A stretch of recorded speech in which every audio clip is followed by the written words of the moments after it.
Here on a Monday, Cropdusters taking on the Giants. Cropdusters dropped a crucial one against Bethesda Big Train. They're sitting at 20-10 on the summer, 10-5 at home, and on the road they're taking on the Gaithersburg Giants team. Just about 5.5 games behind the big OBGC and the Cropdusters, sitting at a 14-17 record. We're so on a Monday night. Hello, everybody. Ali here with Peyton Yaus. Peyton, talk to me about the Cropdusters' effort. They were complete throughout that game. Yeah, it was definitely a game in which the Cropdusters had their chances. Bottom of the sixth, they get two leadoff men on, but unfortunately can't do anything. Bottom of the seventh, they get runners on second and third with one out, but can't do anything either. So the Cropdusters, they had their chances, just couldn't pull through in the end. Yes, and now they're taking on the Giants team that they've beaten 3 times in the last couple of contests.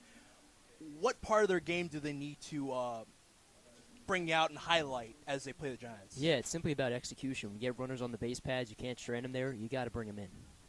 Let's have some fun, though, right? We got Cole McGenna going up against Nolan Ross. We stole him from Bethesda. He's a Bethesda boy. Walter Johnson prospect, Coach Sutherland. We had a good conversation about Ross. He was saying a very coachable guy, and that manifested into Montgomery County honors while in high school. So against Cole McKenna, he's working with a fastball early. Cole McKenna, week 1 hitter of the week. Nearly went through a cycle in that Sunday matchup. Yeah, that was an incredible game. 5 hits. He puts that one into play and in front of Hawkins. 1 out so far, and Drew Cobb up. And that's something to keep in mind, Peyton. Multiple players on this team starting to work themselves in. Giuseppe Salvatore, is behind the plate today. His first action on the summer with the Cropdusters, New Mexico guy. And Sammy Berman, who is usually the runner today. Upper body's good. He's going to get some action hitting. He's at third base. Cobb on the 1-0. He swings at it low. Partly cloudy day. High at only 91 degrees. Pitch just bottoms out on Ross. It's interesting. We're seeing a lot of breaking balls from Ross here. Well, then McKenna, he grounded after what he saw was a fastball. Yeah, Ross really trying to utilize that bottom half of the zone. Yes, lifted up in the air. It's Hernandez trotting backwards, and he snags it. And we saw him as a shortstop the other day against the Grays. He was doing a great Sakai Hawkins impersonation, fielding the ground ball, and Hawkins had a look at him. He was at second. It's like, man, you're doing really good out here. A welcomed addition for sure. So he gets into the outfield grass, gets that out against Cobb, and now Charlie buckles up. He lifts this up to right center. Walter and Waring having a good look at it. It's Walter, the former, who has it. So 3 up, 3 down for the Giants here. Cropdusters looking sharp as usual.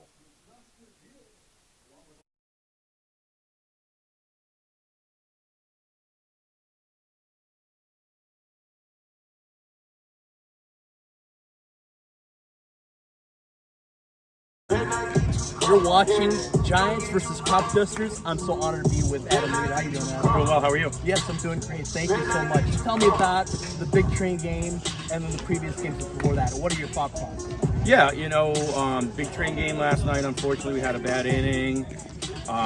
Needed a hit, to get us some more runs across. But that's baseball, and all we're doing right now is we just want to build every day and get these players better. Going into the playoffs, we got a week left and a bunch of games, and we just want to go game by game and get a little bit better every day.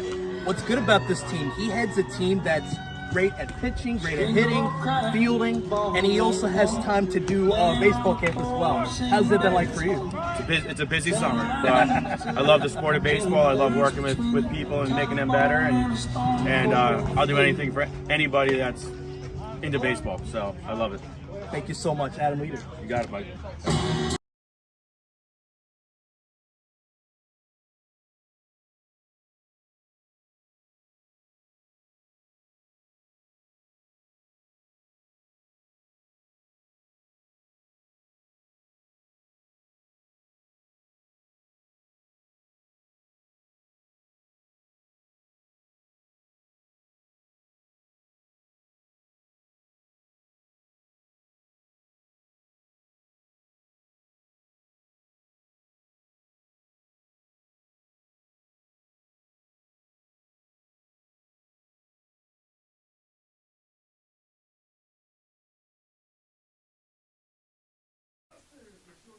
Just saw that interview with me and Leader.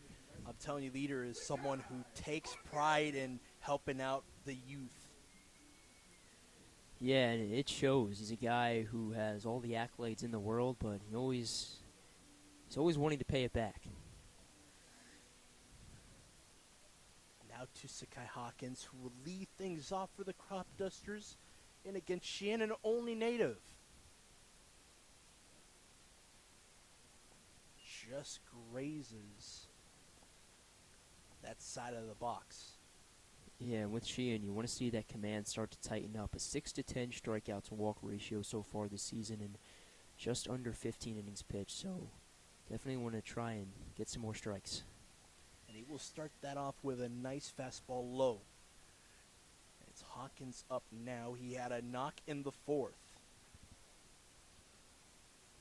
Seventh, that is. It was a single up the middle, a line drive.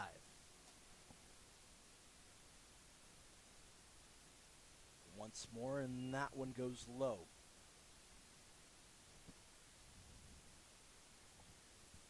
Great look at it here with Hawkins at the plate. Mexico guy. Two of his future teammates playing spring ball will be joining him over there. Hernandez and Salvatore are in the lineup.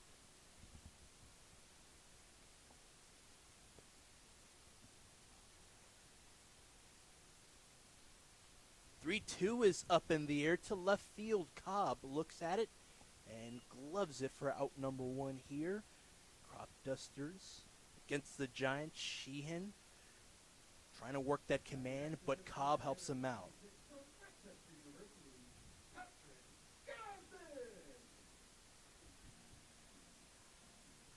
As we getting in with Gosden here, the Golden Ram, the lineup here. David Hernandez looking for his first at bat, as well as Sammy Berman. It should be a fun one here. Gosden with a good look. It's called strike down low.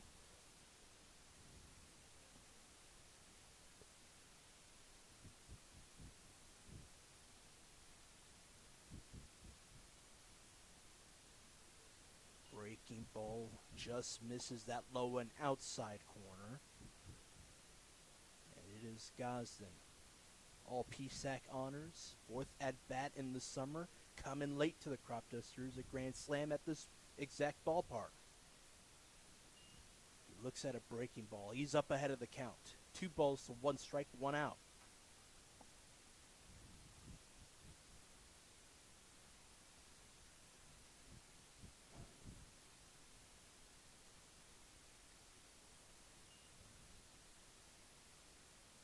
Shot to that up high and outside corner.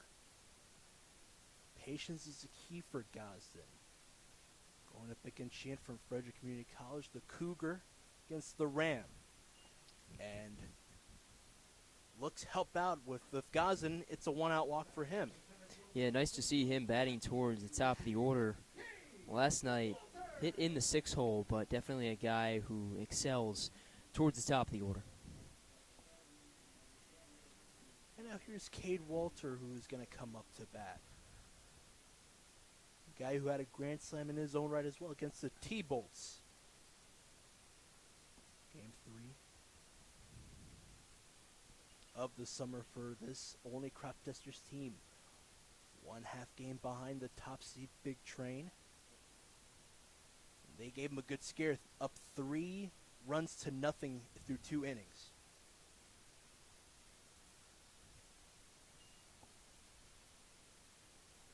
But it's something that we've taken notice with this team, Peyton.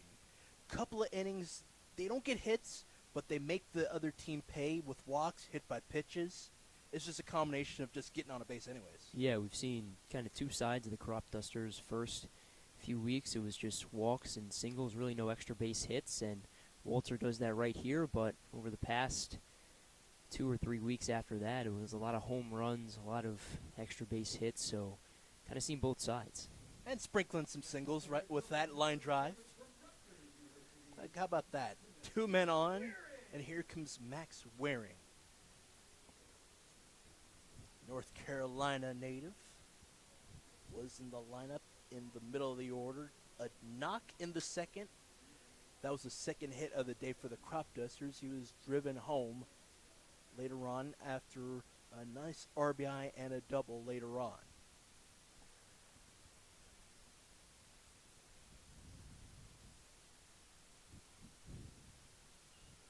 Offer from Sheehan goes low, and a nice look for Waring. Waring trying to show off that prowess. Son of Melvin Waring, Baltimore Orioles guy by way of Norfolk State. His father has the record for batting average at .435.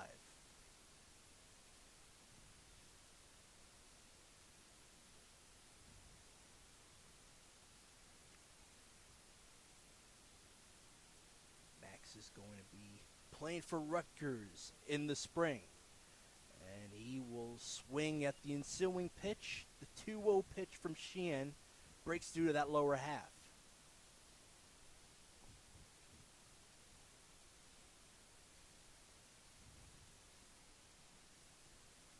Two men on for the Cropdusters.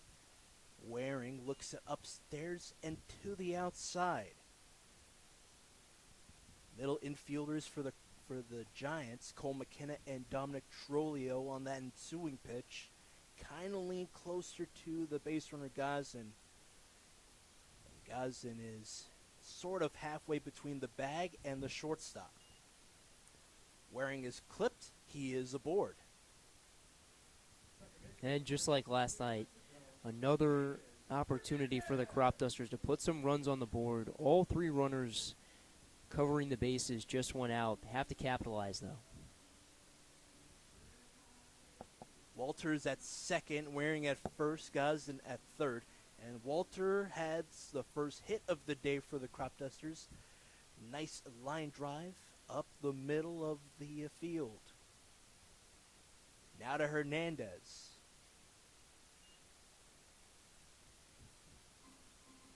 White gloves, white padding in his elbow, white hat. You know what they say about wearing white? Angelic-like. I think for baseball, it just means you're going to get a lot of dirt on it. There, that too.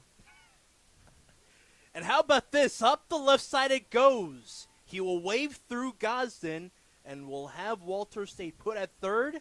How about this? Hernandez pulls it to the side, up the left side. It's a knock and the first run of the day. Yeah, that's awesome to see. Execution from the Cropdusters, kind of atoning for their mistakes yesterday, stranding so many guys in scoring position, but not right there. Hernandez, the hero, to come through. That's right.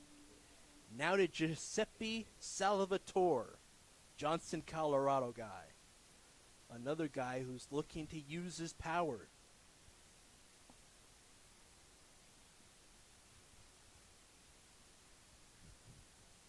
Nothing Cropdusters. And Sheehan with the pitch. Tagged off to the side for Salvatore.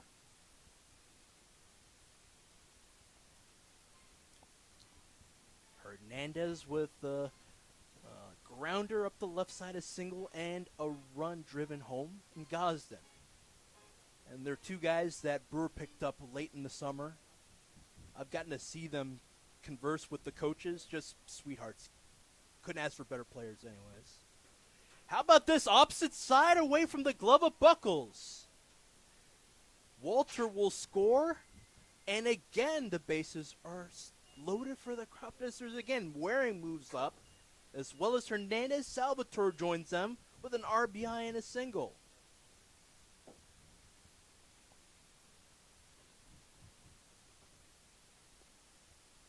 And once again, we're just seeing the Cropdusters go back to what they do best, and that something we saw at the earlier part of the season, and that'd be that small ball approach, right? A walk, a single, a walk, RBI single, RBI single. Not anything crazy, no extra base hits even, just small baseball. And 2 ground balls that get the job. One to the left side that scores Johnson, and another one to the right side that scores Walter. Said now to Sammy Berman. Upper body's good. We've seen him run multiple times in this summer. Another Bethesda boy.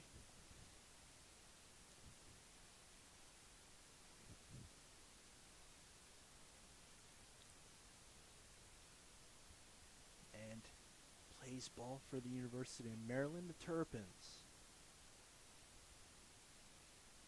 Berman does not angle through on the 1-0.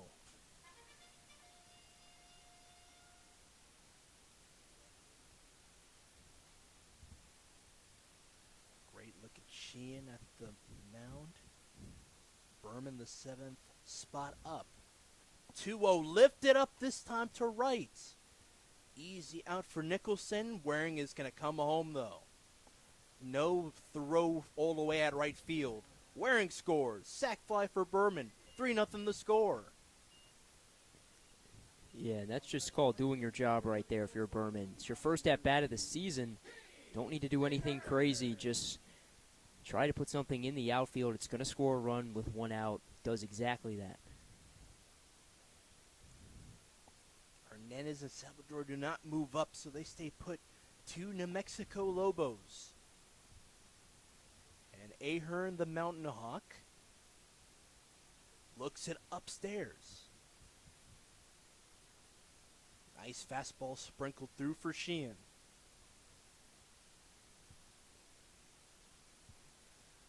Ahern down in the count. Not similar to how Berman and Salvatore was. And this one will drop in the outfield grass. A nice floater. Here comes Hernandez from second.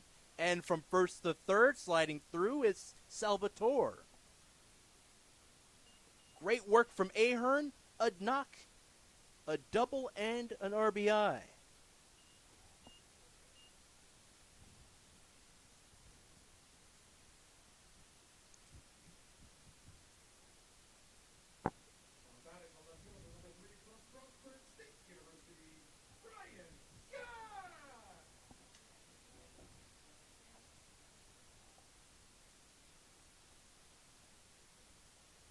Nice couple of hitting for the Cropdusters. Here comes Brian Scott.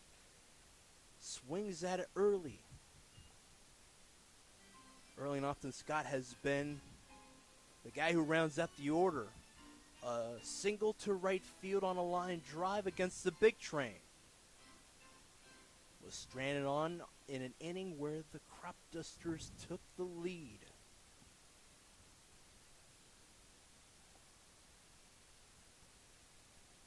Ninth spot, down in the count after the foul ball to the right. Breaking ball tucks into that inner corner.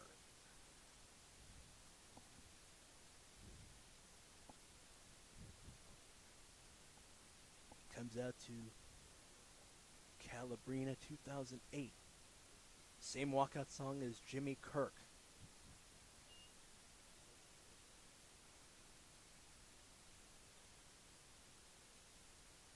My question is he a big reggae guy?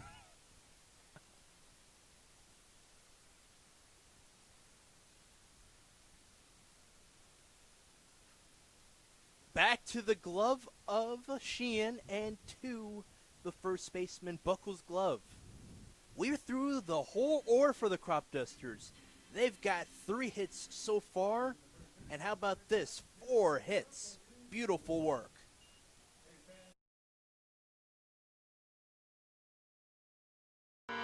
Echoes of your words crashing into me, drown me in your lies, and there's no way to breathe. And my walls will keep you down. I am safe without the sound of you around. It's getting colder, and I'm a storm that's taking over.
Cropdusters go through the whole order. 4 runs on 4 hits early on in the first. But it's been a different story for the Giants. 3 up, 3 down. Let's see how Nicholson changes their fortunes. Yeah, and when I played baseball, I was never a pitcher, but I have to imagine Ross just, it's like a breath of fresh air going out there with some big-time run support. 4 runs plated across by the Cropdusters in the bottom of the first. Ton of run support, so definitely a big relief for him. Considering your work ethic, I'm assuming you were a shortstop. Second base and outfield, but close enough. Close enough. If I was a baseball player, they would have me at left bench. Here's Joey Nicholson with a 1-1 count at the plate with Ross dealing. And what you're noticing here, Peyton, is that he uses his whole body. He's actually moving his legs, jumping up while he throws it out. Yeah, that's the thing about pitching. You have to find something that works for you. An arm angle, delivery slot, just something that works for you and allows you to get those pitches across in the best way possible.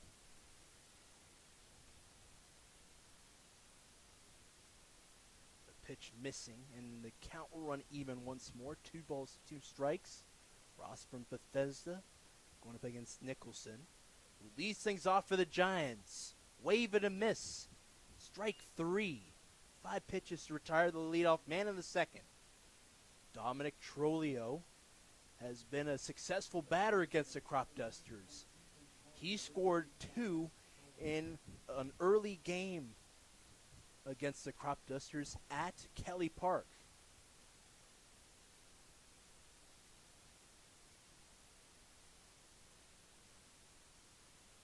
And that particular accomplishment was against LeVar. He's going up against Ross, and he swings at it early.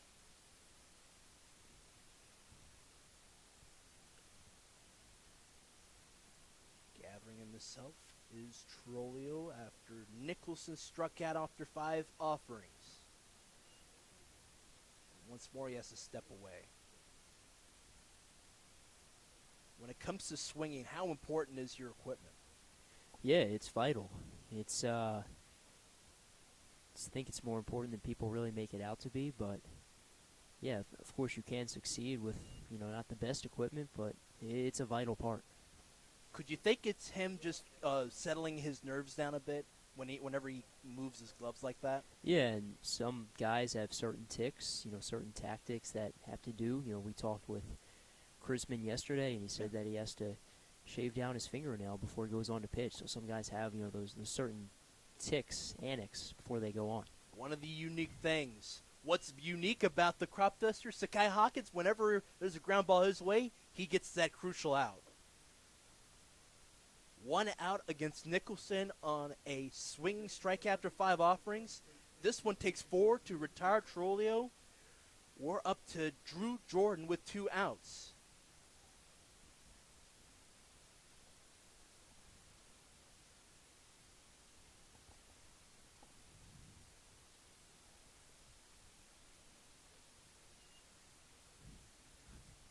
Low pitch, ball 1. Drew Jordan against Nolan Ross. 1 strikeout, no base runners on. Clips this into the dugout of the Giants. It took a hop right near the line, and then it caught them by surprise.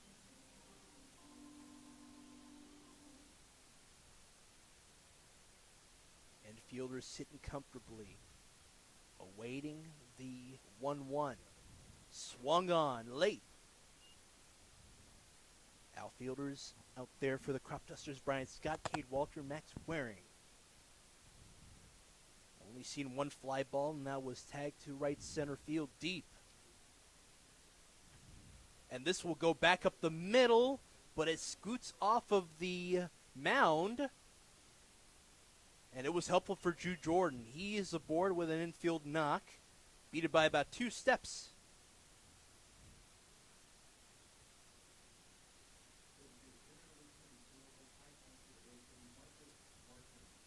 Late charge from Hawkins as that one bent into the air.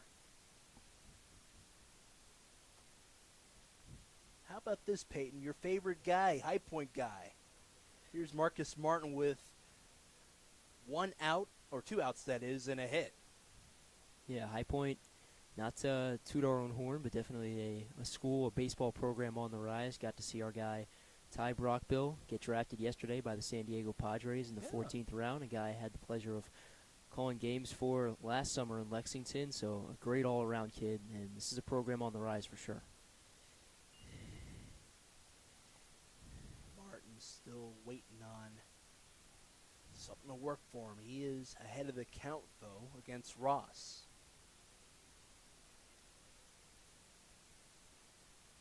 With a nice look to Jordan. Swing and miss.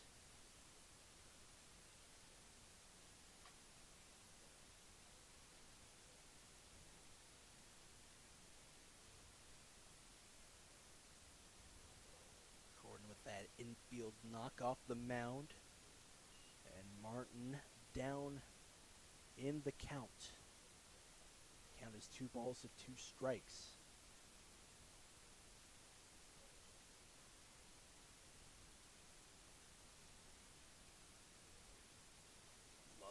Inside that time. Gives Martin a chance with 2 outs and a man on.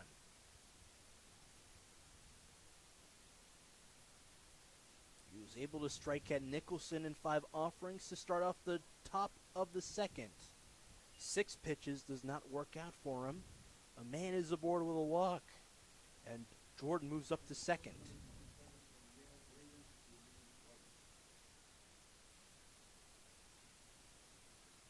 Jordan hasn't really moved up when he was at first after that knock. He moves to 2nd. Quick word with Hawkins. He's to his right. Brady Ruiz-Weiss angles away from that fastball from Ross. Left-hander. Dickinson Devil.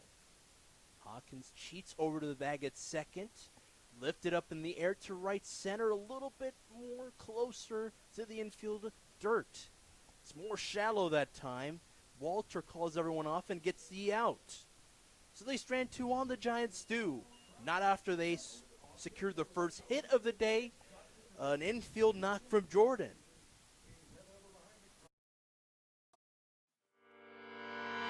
Echoes of your words crashing into me.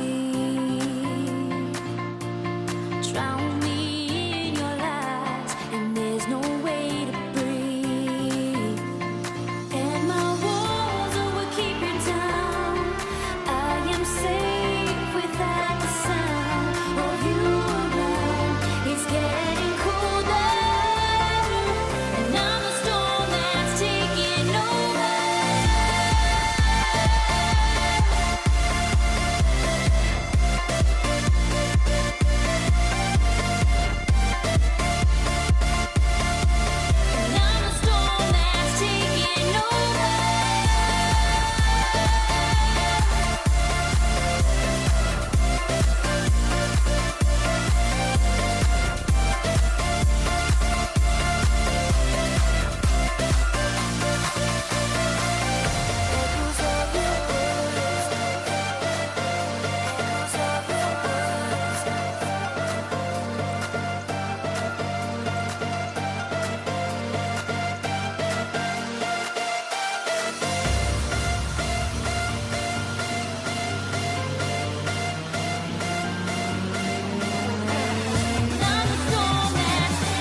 this for the Cropdusters? You make things happen in the bottom of the first with all 9 batters up. Top of the order in a hurry with Hawkins.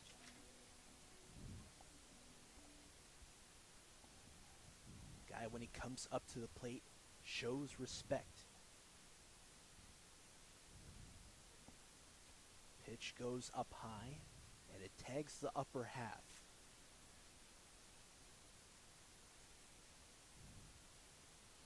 Hawkins was ahead of the count in the first at-bat for him, but he flew out to left field, and Cobb was able to snag it. 1-1 the count, or 0-2, excuse me, is the count for Sakai Hawkins, a Cruces, New Mexico native, and a recent commit to the Lobos.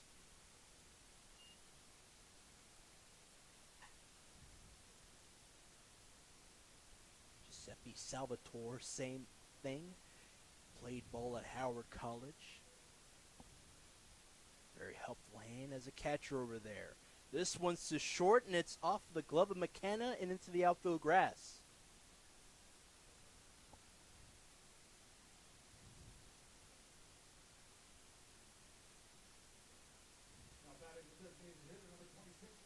Great work for Hawkins. He's aboard for the first time today after his second at-bat.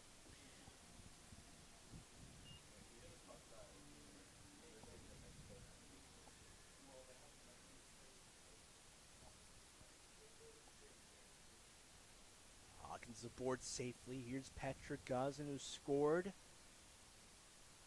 from Hernandez. He had a single up the left side. He got on a base with a walk, Gosden did. 1-0 the count for him. Sheehan still working for the Giants up on the mound. We were talking about it earlier, though, Peyton. You had a walk with Gosden. It was just that command. He was starting to get himself into it. Yeah, you got Hawkins to line out, and you get that first out, gives you a chance to kind of settle in, but just hit like a wave, right? Gives up the walk to Gosden, like you said, and then single walk, single, ultimately gets Berman to fly out, does bring in a run, and then Ahern continues it with another single. So, yeah, just got some big trouble. Quick tag from Buckles as Sheehan threw it back to Trolio, and Buckles, they get that out against Hawkins. But even with singles, as we get back to that, multiple of them, 3 that is, in the previous inning, how fun is it to have a single? Yeah, and it's great when you can kind of compound them, right? You have 4 singles in that inning, Cropdusters have, and that's just, it's great. You get on base when you can compound and just have more guys reach base, bring runners in. It's awesome. 2-1 the count at the plate for Gosden. Turns to 3-1 as Sheehan misses on the breaking ball a little bit low and outside. And already going up that 5th offering, it lets Gosden move up to first yet again. Cade Walter had the first knock of the day, a single. Let's see how he fares in the second at bat. Jacksonville University batter.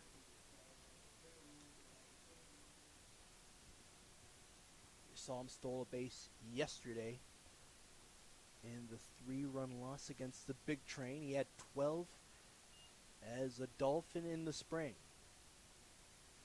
Call strike comes through in that inner half.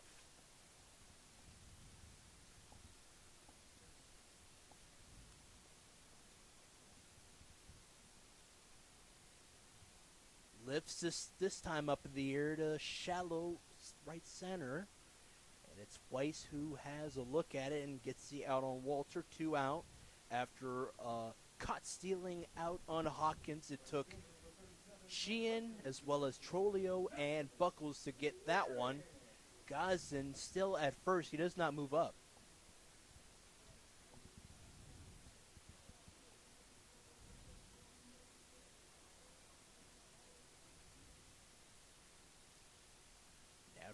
Who got on the base, scored after Salvatore drove him home.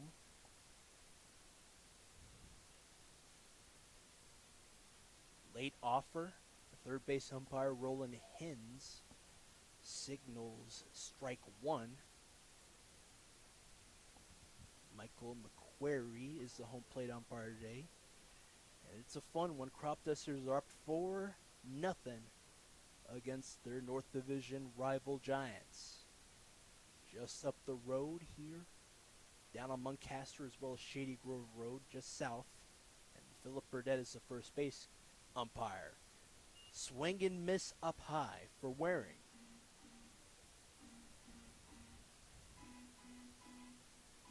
And with that swing and miss, he's showing that power Waring possesses. The North Carolina prospect got to play spring ball with Rutgers.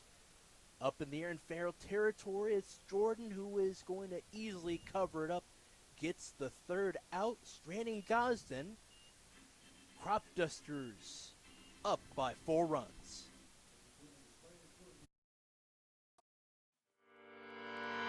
Echoes of your words crashing into me. Drown me in your lies, and there's no way to breathe. And my walls will keep you down. I am safe without the sound of you around. It's getting colder, and I'm a storm that's taking over.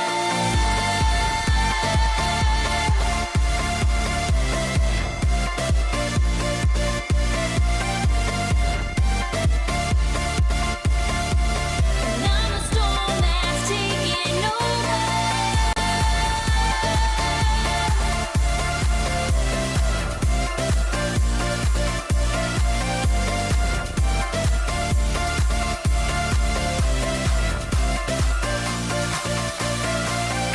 Echoes of your words. Echoes of your words.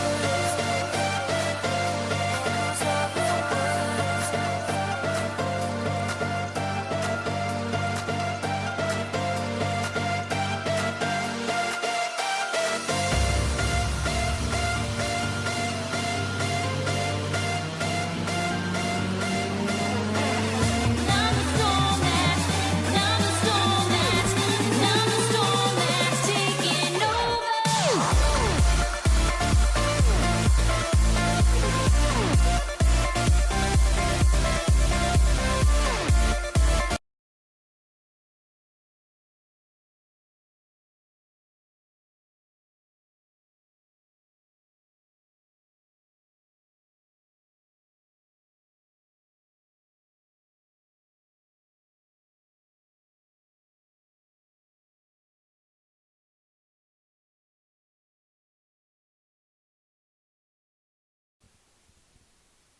Top of the third we go with the bottom of the order still in progress for the Giants. Logan Powell in the 9th spot fouls it off to the side of the right.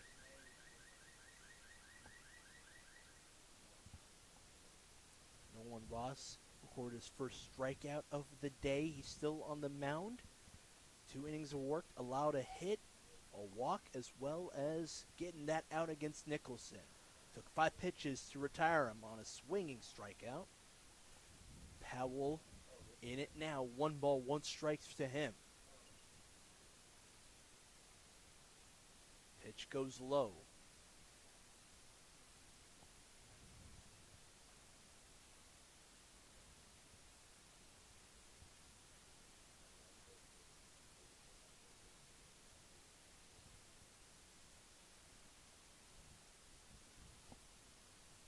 Lifted back behind.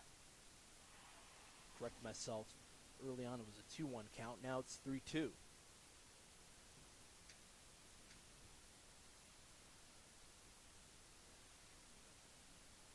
Power for Powell. Time is called.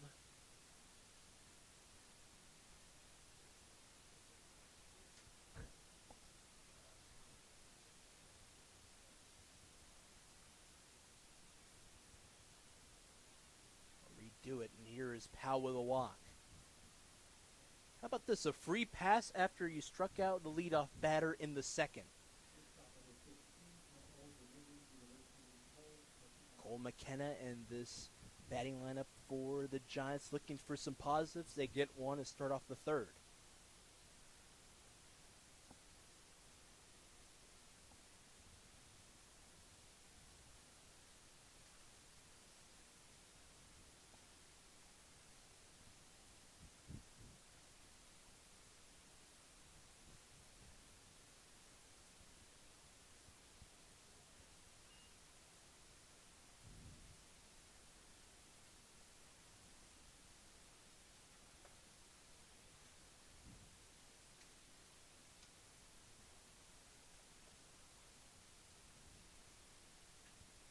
This one up the left side for McKenna.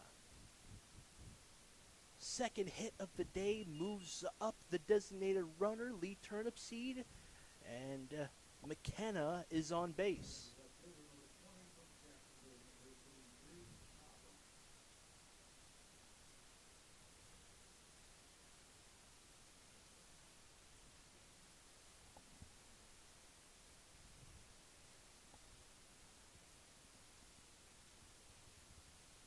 Drive for a ground ball left side for McKenna. Opposite side and foul. Kind of had Ahern moving off to his right there. And another Jacksonville Dolphin putting on a nice play early on. Pop flew into the glove of Hernandez in the outfield grass. Hawkins trying to cheat on over to the bag. It's going to go fair down the line. Rounding out from second all the way home. Showing green is Austin Grass, the third base coach. Scoring from first is Turnipseed, and scoring from third is Turnipseed. Bases clearing double. And he moves up to third. Great play from Cobb. Yeah, how about that speed? Just booking around the bases and in at third standing.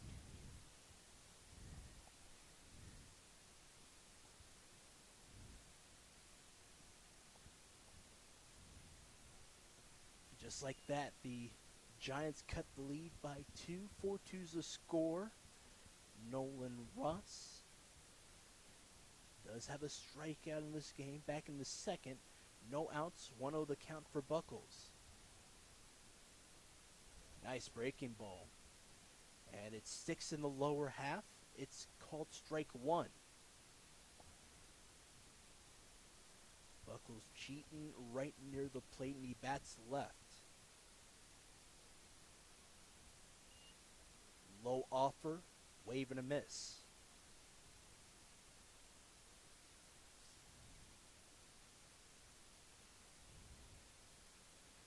Favorable scenario for Nolan Ross. 2 strikes to go with the ball with 1 man at third.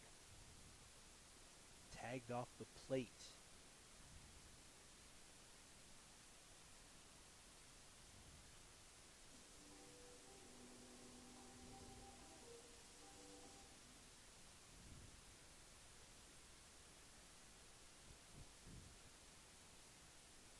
Redo it 1-2.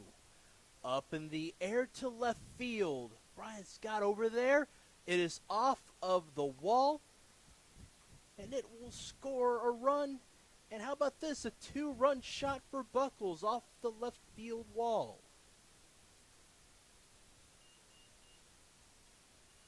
2 hits later for the Giants after they had 2 men on. 4-4 is the score. Yeah, that's the game of baseball for you. It can flip on its head just like that, and in a matter of 2 swings, Giants draw even. It's a 4-4 contest.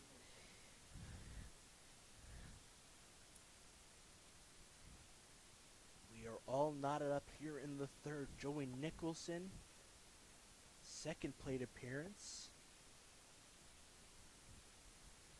With a confident look, it doesn't go his way.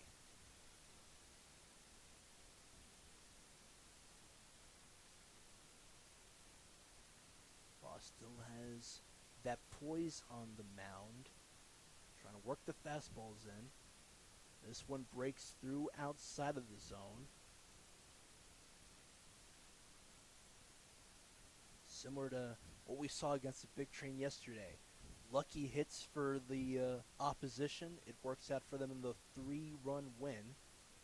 4-7 was the score yesterday.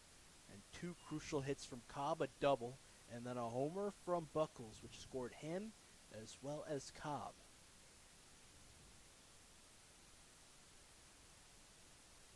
2-1 count at the plate for Nicholson. Ross dealing outside.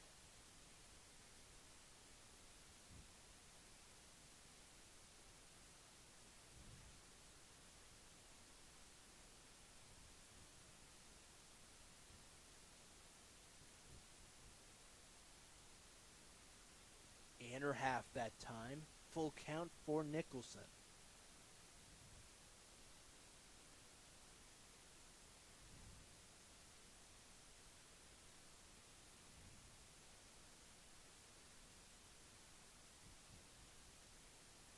No outs, 3-2.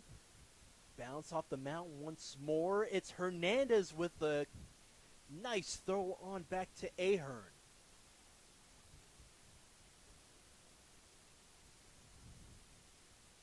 Yeah, an incredible play right there from a guy making his first start of the season at second base. An off-balance throw he has to make, but gets it in nonetheless. Very impressive.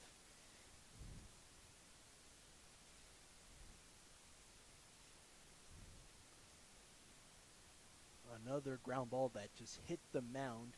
It did not angle up high that time. It just stayed right where the ground was.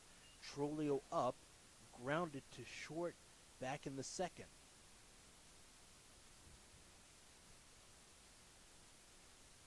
New Jersey native, plays ball at Seton Hall. And this is clipped to third, and Berman with a comfortable throw to get out number 2 with no outs, or nobody on so far. Here comes Drew Jordan. He had the first hit for the Giants. It was a single.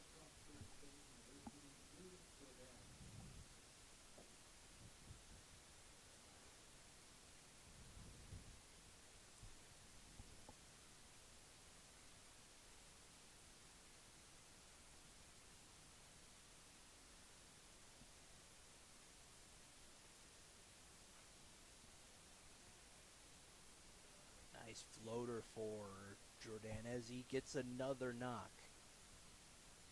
Shallow left center this time, and he will be aboard. 2 outs to go along with that nice hit out there, which had Hawkins, Walter, and Scott move up to see if they can glove it.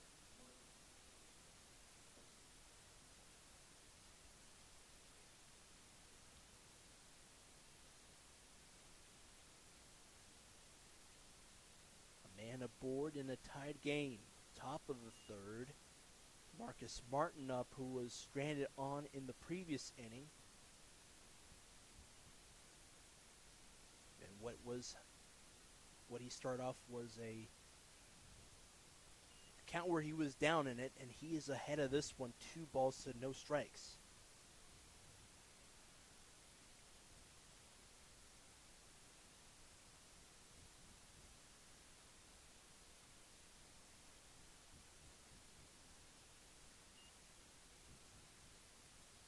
Trying to get something to stick. It did not hit that inner half. It was right near the torso of Martin. And Jordan out at first. He's going to move up. 4 pitches and a walk. Now to Brady Ruiz-Weiss, who flew out. He will be up in a moment.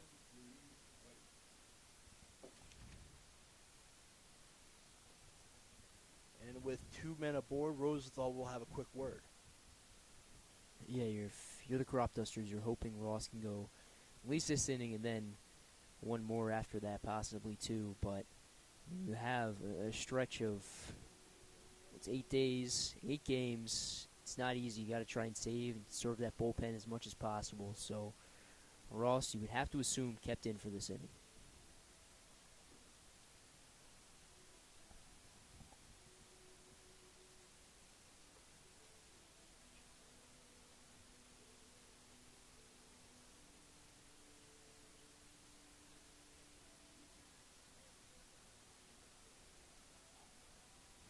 least for him, he's got 2 outs. But is it similar to what we saw in the first? 4 runs, 4 hits for the Cropdusters in that one.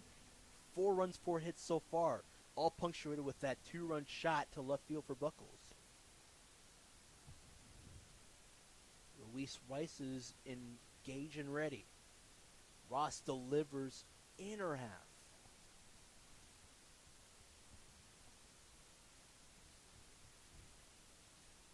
0-1 the count for Luis Rice. Ross from Bethesda trying to deal. Lifted this time in foul territory. Salvatore as well as Berman have a good look at it. It's the former who's got it. All smiles for him and Berman. And they'll step away into the dugout. Cropdusters and the Giants knotted up in the third.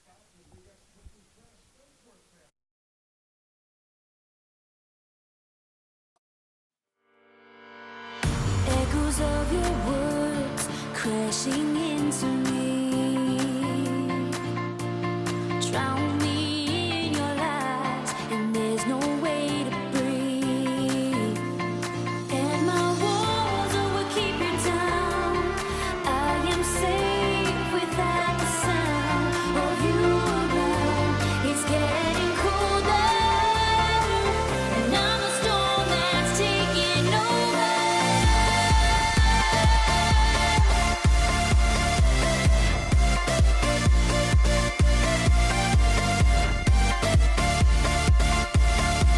And I'm a storm that's taking over.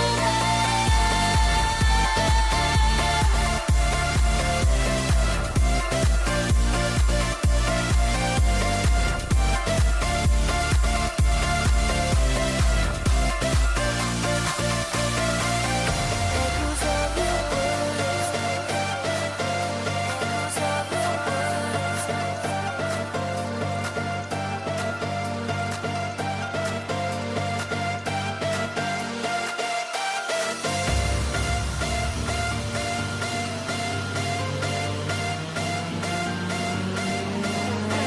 And I'm a storm that's, and I'm a storm that's, and I'm a storm that's taking over.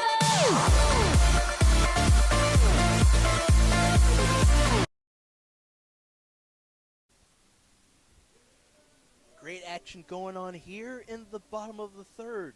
4-4 is the score. Hernandez up as he drove in Gosden in an inning where the bases were loaded multiple times. Breaking ball upstairs against Hernandez, and Sheehan is still up on the mound.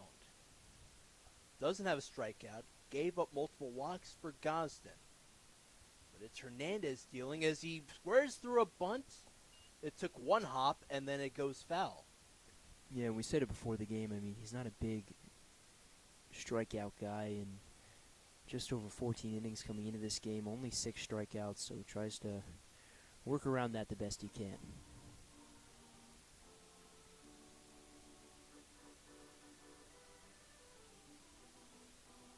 Time is cold as Hernandez gets his equipment back on. He thought he had a knock and a single.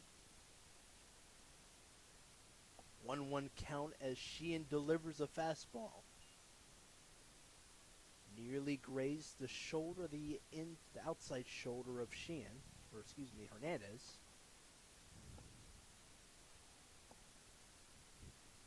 2-1. Another bunt that just goes foul. This time it stayed away from the line.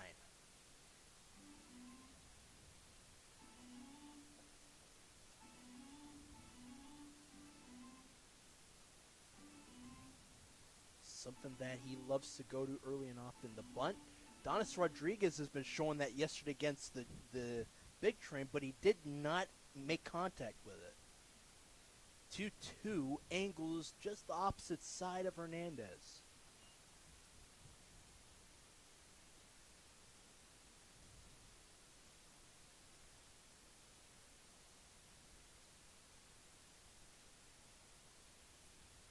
A righty batter who showed bunt twice. This time he will swing at it up high. Down on 5 pitches. Foul ball. Another foul ball. And that will go. But even with that, though, right? You're a right-handed batter. The infielders to the left, they kind of moved up. How important is it that you get the out on a bunt? Yeah, it's crucial. You kind of feel like, it's on you if somebody puts the ball in the infield and you can't get him out at first. So crucial as ever. Hernandez struck out against Sheehan. Swinging, here's Salvatore.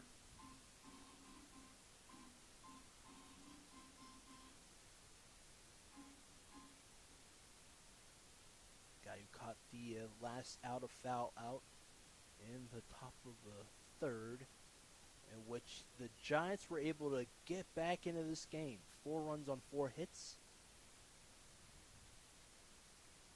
At the plate, a swing and a miss for Salvatore. Colorado guy in it now against Sheehan. Pitch just scrapes the dirt and towards the glove of Powell.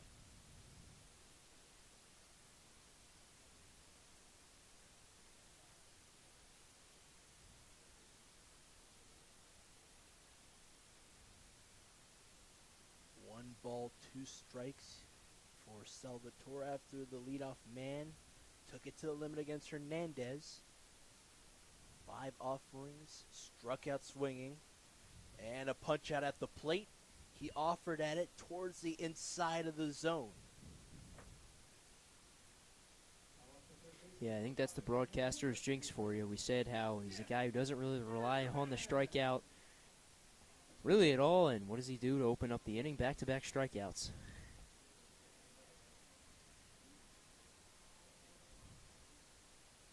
Now back to Sammy Berman. Got an RBI in this game, a sac fly, which scored a Hernandez.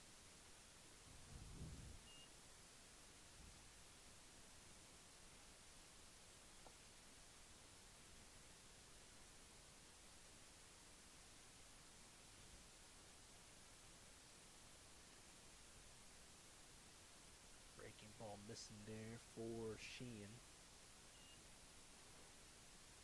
Another Bethesda native in Sammy Berman looking to get on base.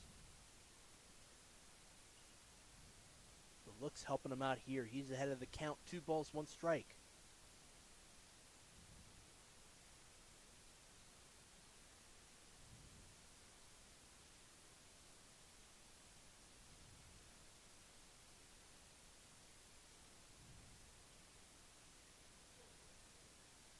Called strike.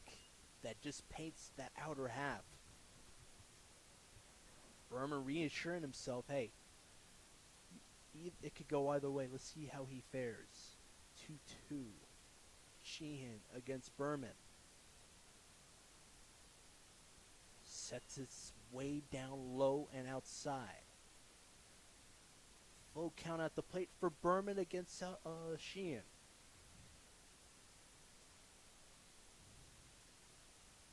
He'll be aboard. Slight nod for him.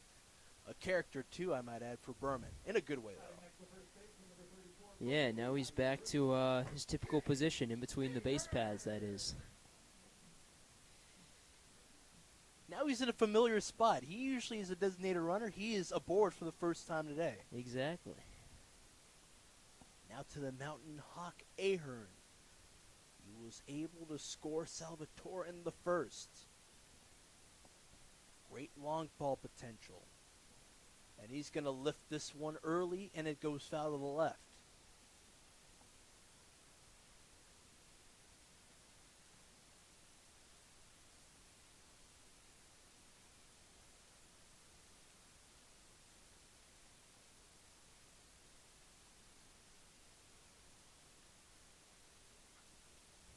Opposite side, it will go fair down the left field line, or right field line, that is.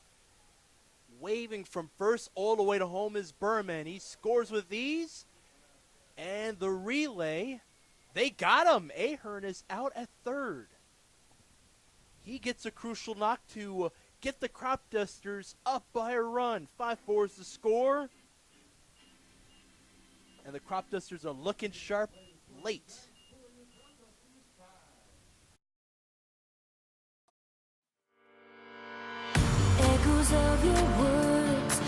rushing into me.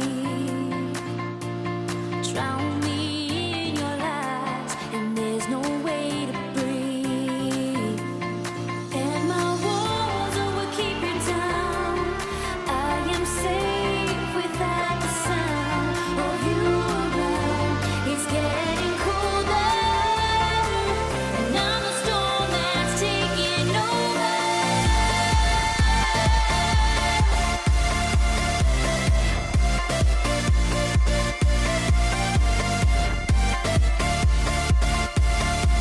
And I'm the storm that's taking over.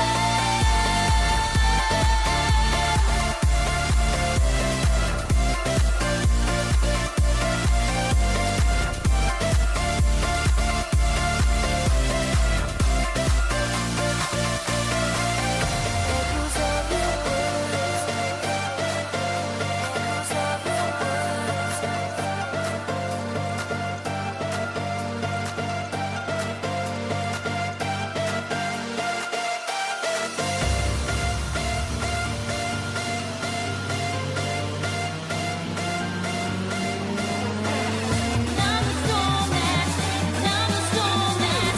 I'm the storm that's taking over.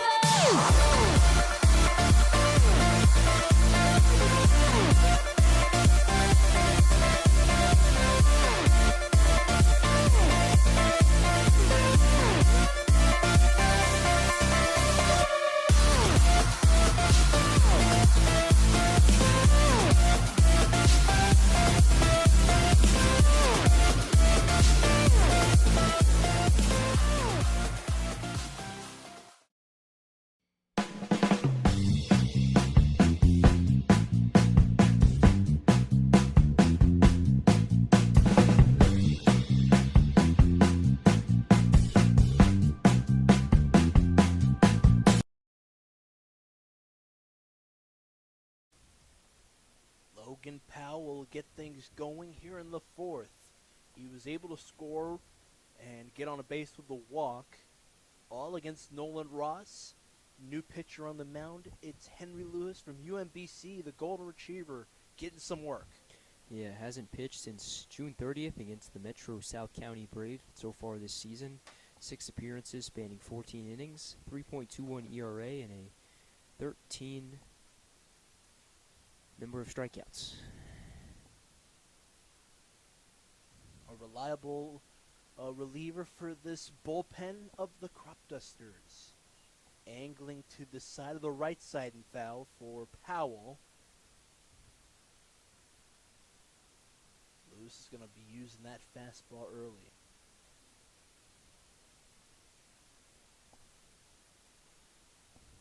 Top of the fourth.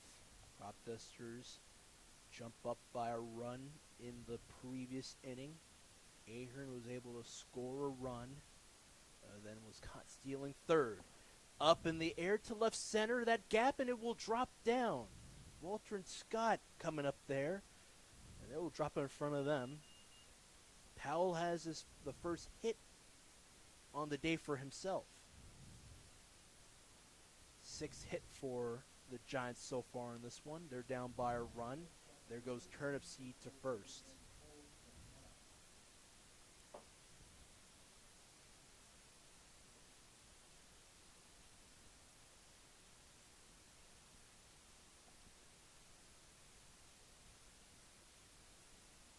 Cole McKenna now. Looks it down and out. He had a single up the left side in a battle against Ross. And then he scored later on that 2 RBI and a double for Cobb, which scored him as well as Turnipseed, designated runner on the day for Powell.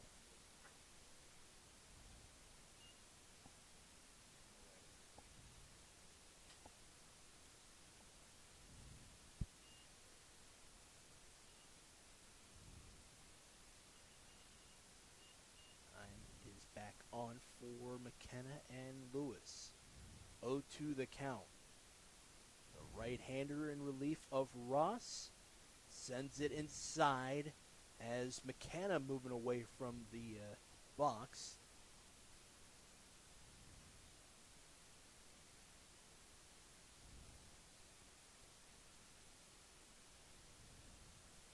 is 3-0. I apologize.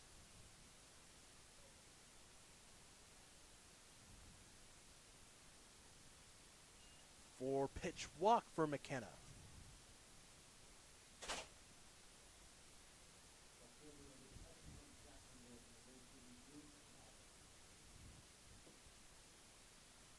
Two base runners on for the Giants.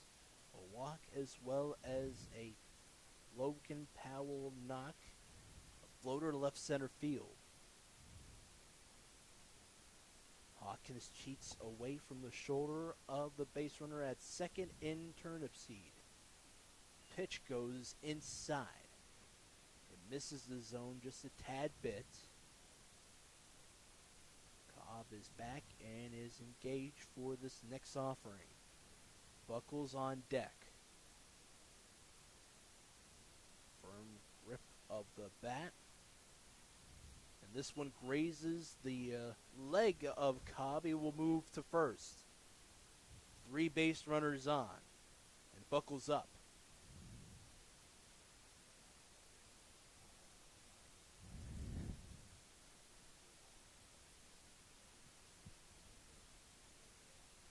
Another inning, another mound visit for Rosenthal. Yeah, definitely not what you want a mound visit despite not recording a single out, but Cropdusters really have no other chance but to turn to him and keep him in this game. This game is being made up from the original date of June 28th, as well as we've got a doubleheader on Saturday against them. One of the games we're supposed to play them at Criswell Automotive Field at Kelly Park was slated for Wednesday the 8th, so we'll have to make that one up as well.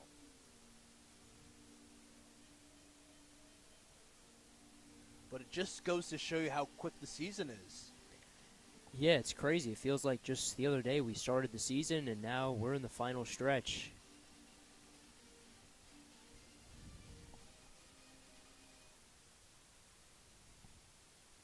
And it feels like yesterday when we saw Avery Grain score that one run, it was just such a lovely one against the Big Train.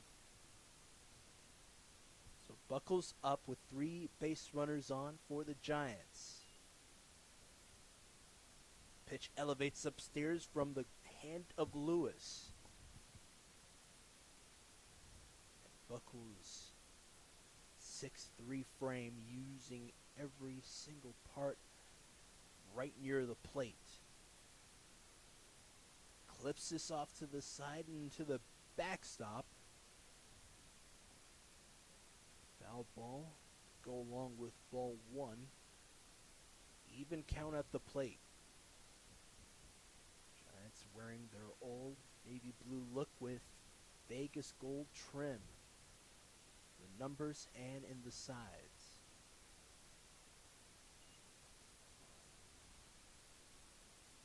Count goes to 2-1.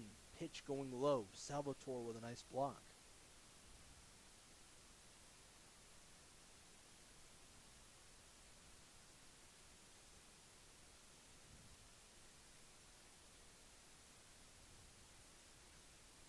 This one is going to travel up the left side right near the leg of the base runner in Cobb. McKenna scores from second. Cobb moves up to third and at first with an RBI as Buckles.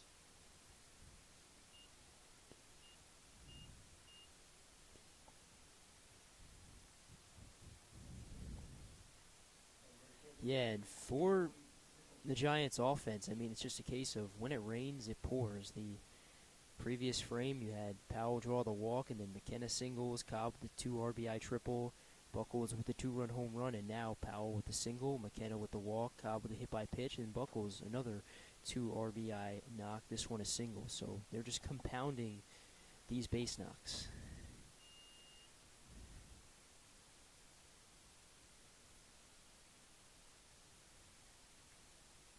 Coming into this frame, Giants were down by 1 run thanks to that 2 RBI single up the right side for Buckles. Scores Turnipseed as well as McKenna. Nice breaking ball for Lewis, trying to get into this one. No outs so far, 2 men on.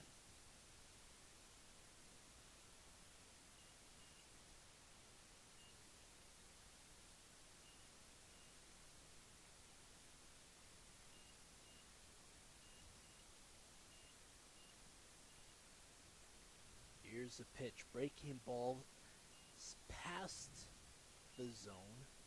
2-1 the count. Angling back and forth at third is Cobb. At first and engaged is Buckles, as well as Nicholson, who bats right against the righty on the mound, Lewis. Another pitch that just misses. And a bit of disbelief coming through the face and in the body language of Lewis. He jumped up after he painted through a pitch that just missed.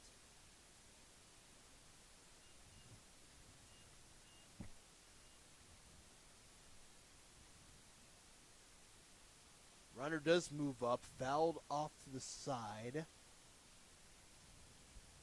It was a base runner in Buckles who was trying to move from first to second. But Nicholson fought it off. Full count at the plate.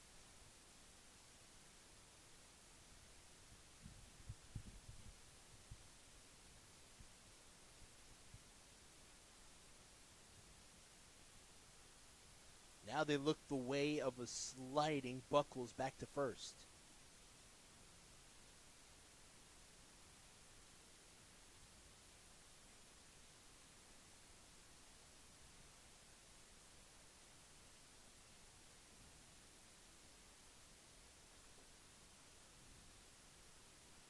And now he will move up. Buckles is at second.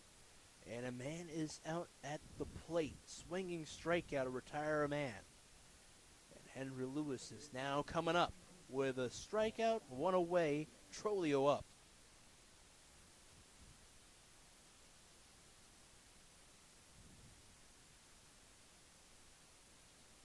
Both Cropdusters pitcher and Ross and Lewis have 1 strikeout on the day. Quick word at the mound with Salvatore as well as McQuarrie, the home plate umpire. Yeah, nice to see Lewis kind of expand the zone right there and use the upper half. He's been using the outside corners to try and get guys to chase, but instead goes upstairs that time and gets Nicholson to do so.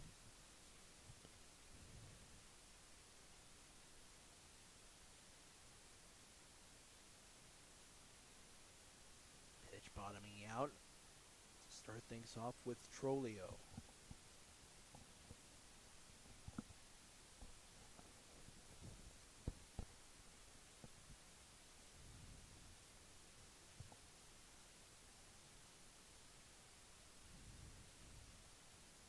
The count, 2 base runners on at second and at third.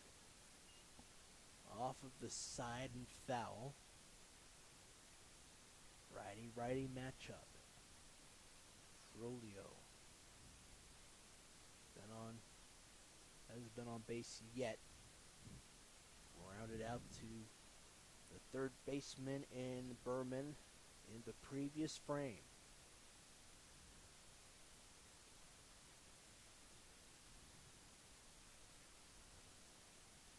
He pulls this down the third base line and foul.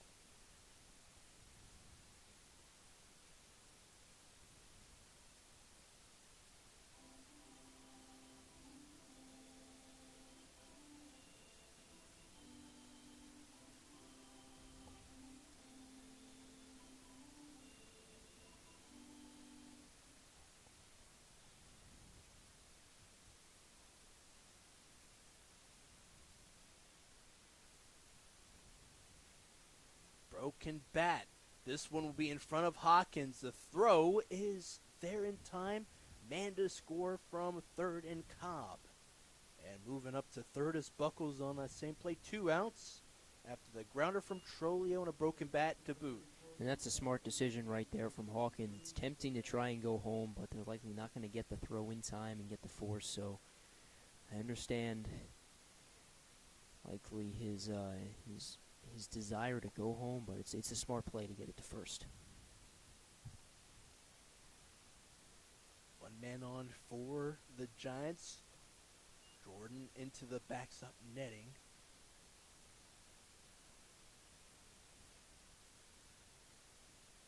Two singles on the day. One a middle of the field, an infield knock for him. And a line drive to left center field in the third. And in that first knock, it hit the mound. And then it just went skyward. Good awareness from Jordan to move away from an errant pitch from Lewis.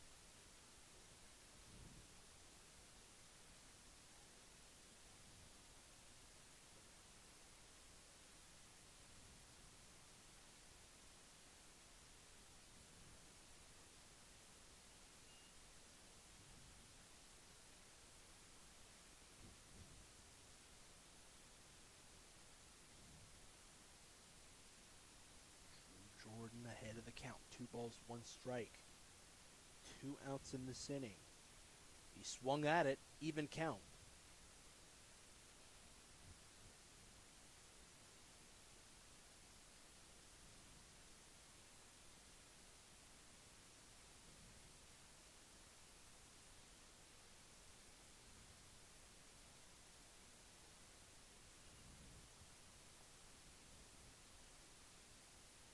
Jordan with a good look. 3-2, count is full. And Lewis trying to shut the door and get a second strikeout of the day. Or can Jordan get a knock or a walk? It will be the former who gets his wish. Strikeout swinging against Jordan. Top of the fourth. The Giants take 3 runs with them and a 2-run lead into the middle of the fourth. Echoes of your words crashing into me. Drown me in your lies, and there's no way to breathe. And my walls will keep you down. I am safe without the sound of you around. It's getting colder, and I'm the storm that's taking over.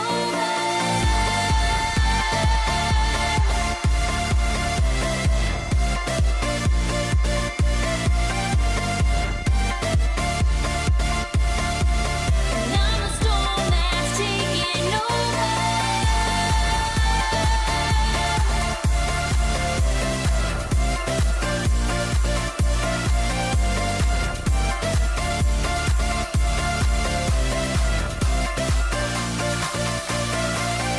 Echoes of your words. Echoes of your words.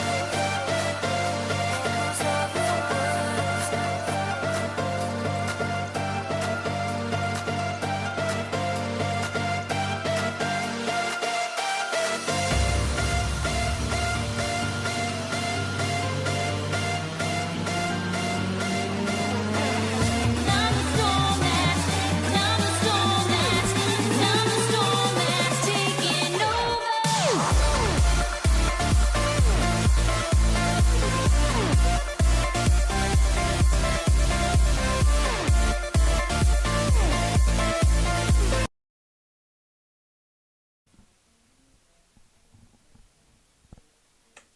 Peppy song to get us start in the fourth. Bottom of the fourth, that is, with Brian Scott.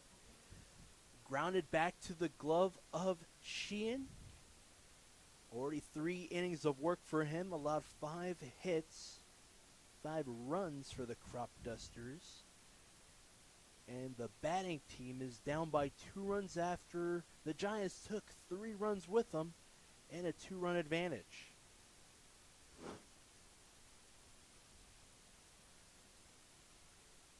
Sheehan has 2 strikeouts, one against Hernandez and another against Salvatore, and this one will hit him on the second offering.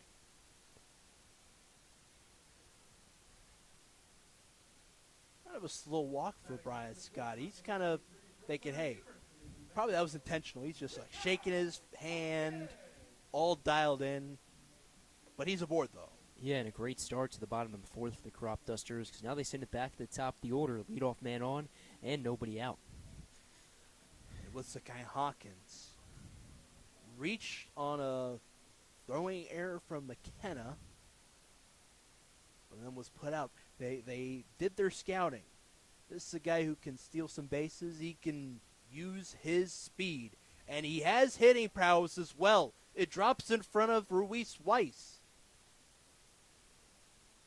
No outs and a knock for Hawkins. He is aboard at first.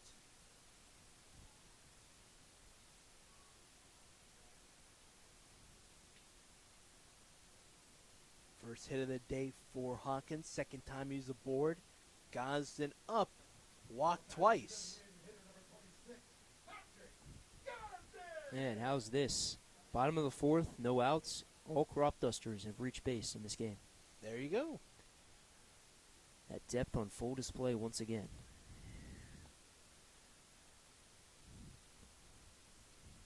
Hopping back and forth to Scott, the base runner at second. Gosden squared into the bunt.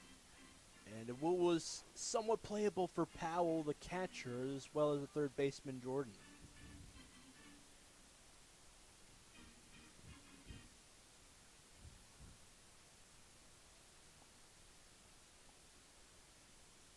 Patrick Gosden, the Golden Ram, against the Fredericksburg Community College Cougar. Another bunt. This is in the infield grass. They'll look to first. And it stays away from the glove of Buckles. Scoring with ease is Scott. And staying put at third. Late red flag from Leader, the third base coach. And two men are aboard. Gosden, infield knock, moved up to second on the throwing error from Jordan.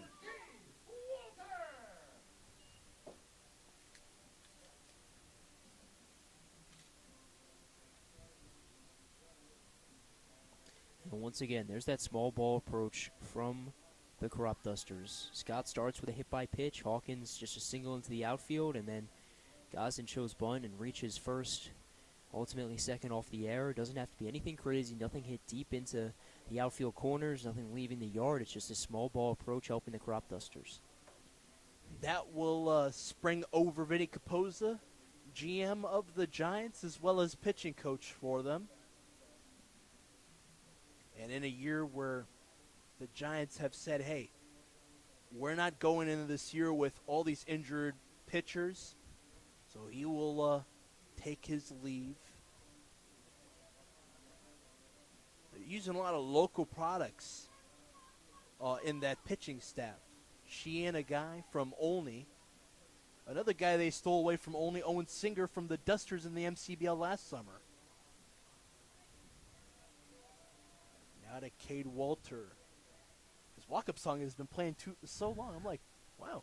I thought that was Future, though, that song. Some other person that sings it. I thought it was Future as well, and then I had to look it up.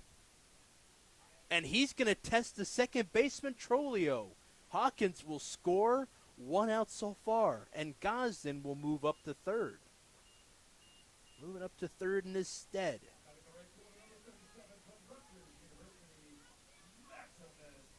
Unearned run does come across for the Cropdusters. They tied up 7-7. Scott scored from second early on.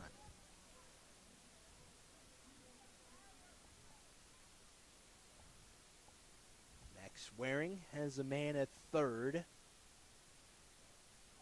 And that will graze that upper half. Strike one for Waring. Charlotte boy. And Rutgers product.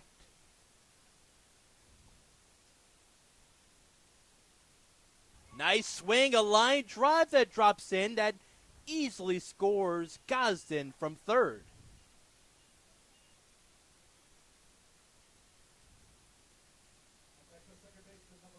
Not a lot of power, but it does help, and it sticks in the outfield grass. Yeah, we know the power that Waring possesses. We've seen him go deep before, but he knows the situation that he's in. Doesn't need to put one out of the yard. Just stays true to that small ball approach, and just like that, Cropdusters back in front. 8-7 is the score. Here's David Hernandez, who has a knock on RBI. It was a single up the left side. Quick glance at it, not offering that up. And he will step back and engage for the 1-0. Sheehan pumped through 2 strikeouts. One of them was against the man at the plate. And he looks to strike 1 outer half.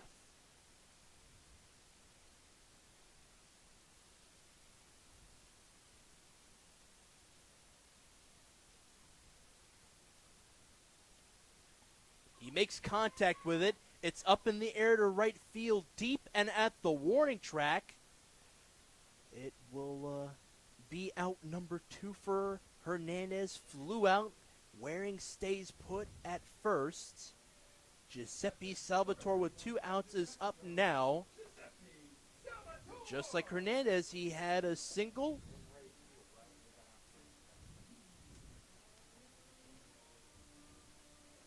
Former Howard College catcher is going to get up there and see how he fares against Sheehan in the 4th.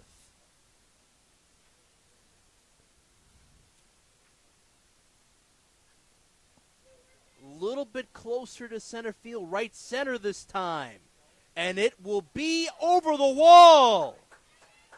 Salvatore in your first day in the order.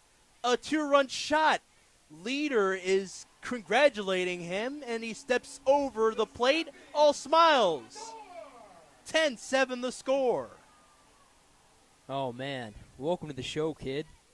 2-run home run in his first day. If you go back to his first at-bat, an RBI single. So this guy having himself quite the debut. He bats left, and he sends it to right center. Now to Sammy Berman once more. He has an RBI on his own, and as well as a run. It was a sac fly that drove in a run. Pitch upstairs against him. Is Sheehan trying to deliver? 5 runs do come through in this inning. Pitch going to that inner and upper corner.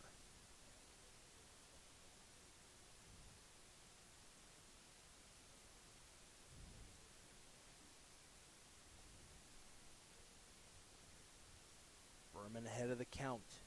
2 balls, no strikes. Sheehan delivering. Breaking ball inside on Berman.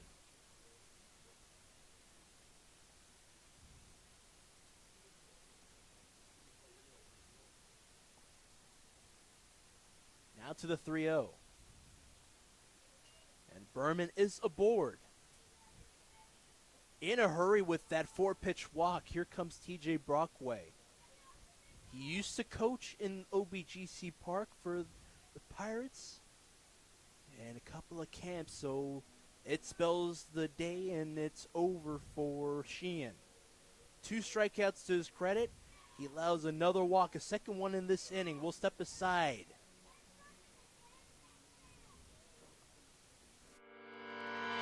Echoes of your words crashing into me. Drown me in your lies, and there's no way to breathe. And my walls will keep you down. I am safe without the sound of you around.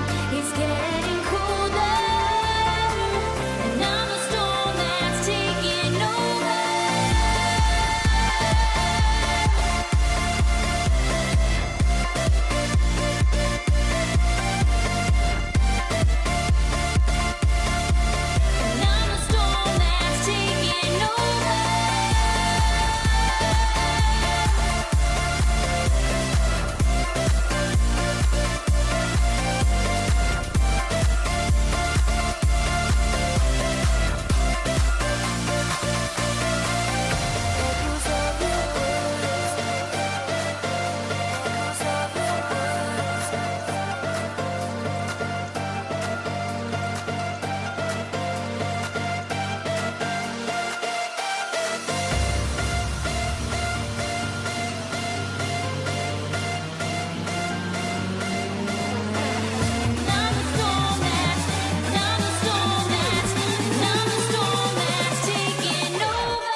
Day's over for Bryce Sheehan. 10 runs, 9 hits allowed, and 5 walks surrendered. Springs up Jay Parikh. Shout out to Jimmy Moran, the pitching coach at Seton Hall. Yeah, Parikh's had a great year so far, a 1.42 ERA in just over 6 innings pitched, and for the Giants, he's the guy you want on the mound. He pumps through 1 against Ahern. But you're able to, if you're thinking about the Giants, Sheehan was able to get 2 outs, a put out for Walter, a flat for Hernandez, so you're working really well with that strike early, and the foul ball as well in the ensuing 0-1.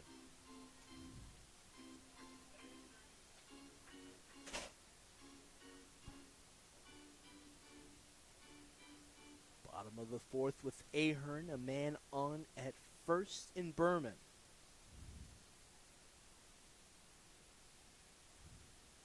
Highlight of this inning, a 2-run shot for Salvatore, which scored him and Waring.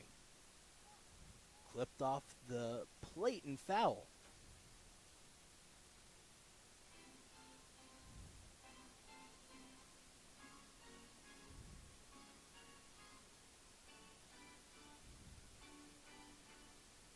Adrian Ahern, 2 hits to his credit on the day. Down in the count, no balls, 2 strikes, 2 outs, and 1 on. A double in the previous inning. And he's punched out after 4 offerings.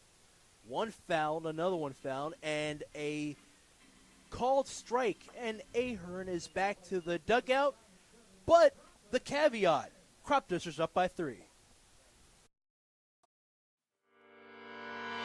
Echoes of your words crashing into me, drown me in your lies, and there's no way to breathe. And my walls will keep you down. I am safe without the sound of you around. It's getting colder, and I'm the storm that's taking over.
Top of the 5th inning here in Olney.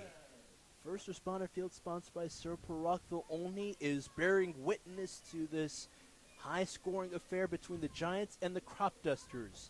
Cropdusters tack on 5 runs, highlighted by that 2-run shot to right center field from Salvatore, making his batting debut for this Ripken League North Division juggernaut. And Martin up, going up against Brent Tom Have. Lewis only had 1 inning of work. Yeah, unfortunately that pitch count just got shot up. Can't come back for another inning, but he hands the ball to Tom Have, a guy who, despite having an 8.22 ERA and a 2.22 whip, does have good strikeout stuff. 10 strikeouts in just 7 2/3 innings pitched. Pitch missing against Martin. And now the 1-0. Lifted back behind. Even count in a hurry for Martin. High Point Panther. Brady Ruiz Weiss on deck. And Martin strand on base twice. Walked twice in the second and in the third. Tom Hay with a look. And it's over to Hawkins. He bent towards the left side. It got him by a step. Martin out. Nice ground out and play for Hawkins as he went towards his right and into that left side hole. Yeah, that's how you know it was a good throw. Martin, a guy with a ton of speed. You got to see that this past year at High Point, and if he can't beat out the throw, that's how you know it was a good throw from Hawkins. Now to Brady Ruiz Weiss against Tom Have. Up in the air to right field. Waring looking at it at the warning track. It's over the wall. Solo shot. 8-10 the score. Giants giving fight to the Cropdusters.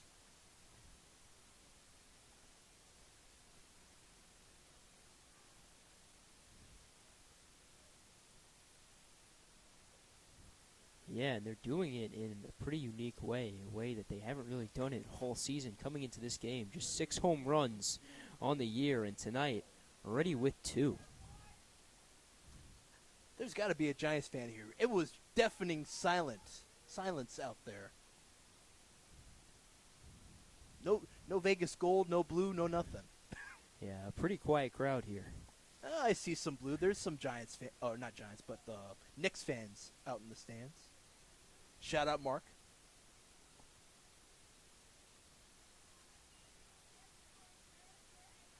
Pitch going low against the 9th spot in Powell. 2-0. 2 balls, no strike the count. After the solo shot from Ruiz Weiss. A bit upstairs on the ensuing fastball.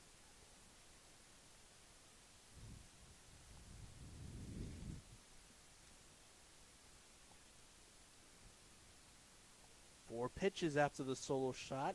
Powell aboard, and we go to Cole McKenna. Scored twice. Had a single up the left side in the third. Yeah, the bottom of this Giants order really holding their own. If you go down through the 6 through 9 hole hitters, you have Jordan with an infield single and a single. Martin has reached base twice with a pair of walks. Weiss just had that solo home run, and then Powell on base for the 3rd time tonight.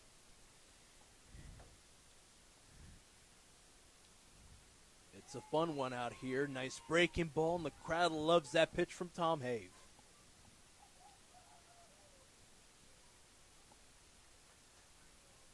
Great crowd at First Responder Field, sponsored by Sir Rockville Olney.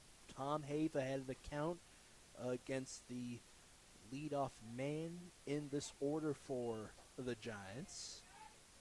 McKenna steps away from the box, even count.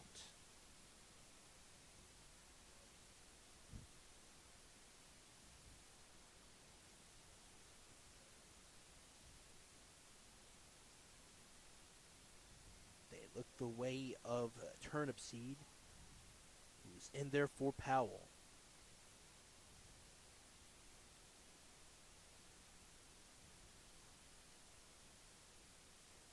Out so far for the Giants in the top of the inning, 5th inning that is. Your Cropdusters up by 2 runs, 10-8. McKenna looks this upstairs. Tom Have dealing.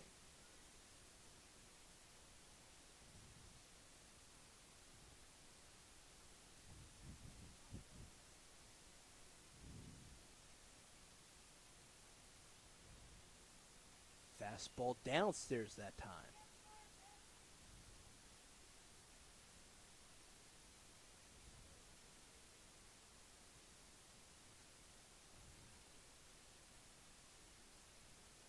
Versus Turnip Seed after the walk from Powell. And it's McKenna with a 3-1 count. He's aboard. 5 pitches to get him aboard that time. 2 consecutive walks. Springs up Drew Cobb. McKenna with 2 walks on the day, scored in the 4th with that one. Salvatore having a quick word.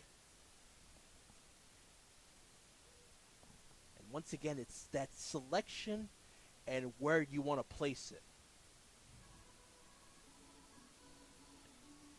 Yeah, already 6 walks drawn by the Giants so far. So Cropdusters trying to be selective with the pitches they throw, and Giants being selective with the pitches that they're offering yet.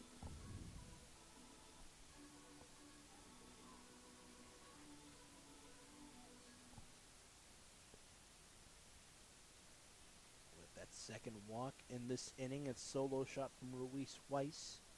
Drew Cobb up. The Dolphin now against Tom Have. Nice breaking ball. Hits the inner half. And Cobb trying to motion away from it. He offered.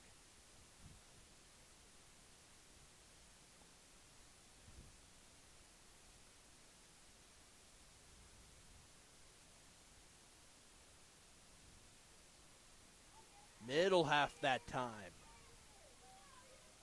Crowd juiced up for Tom Have and how he's dealing the fastballs.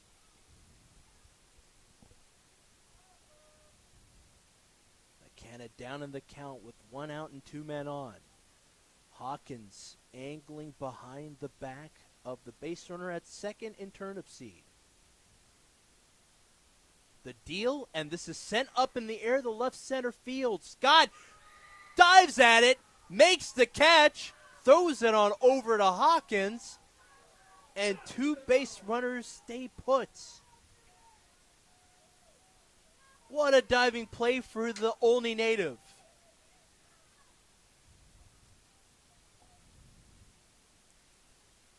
Yeah, he had his breakthrough moment on offense on Friday with that triple. Eventually scored off that. Well, now he has his breakthrough moment on defense. Just puts the body on the line and makes, I think, the best diving grab we've seen so far this season.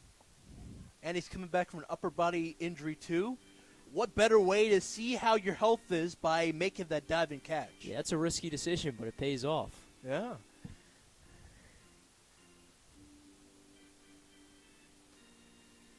So here's a conference in the infield grass near third.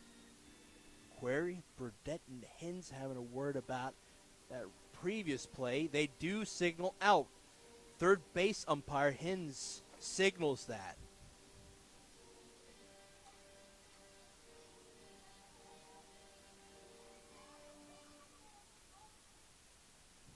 With that out on Cobb, here's Buckles now with a monster 2 RBI single back in the 4th. Let's see how he fares.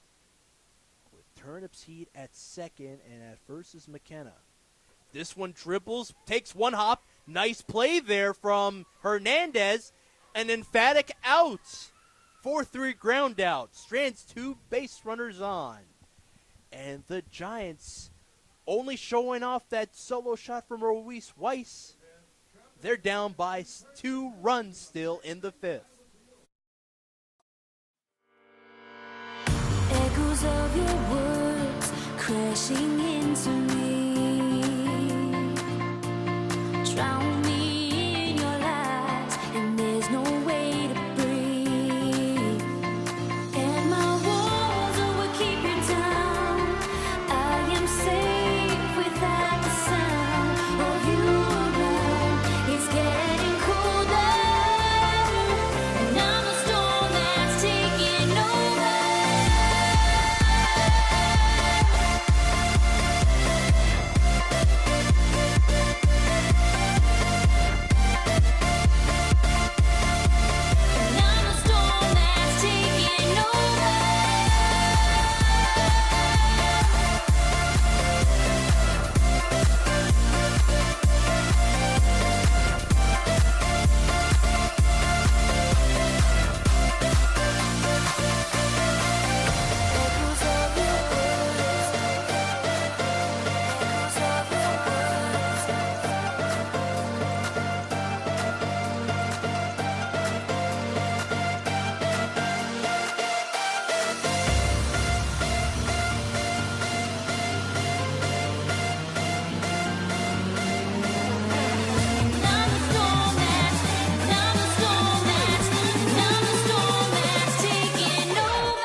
All right, Brian Scott, you were starting off the bottom of the fifth. You got your steps in. You showed off what you can do in the outfield on the left. Let's see what you got with your bat. You walked and you had a run. Back in the fourth.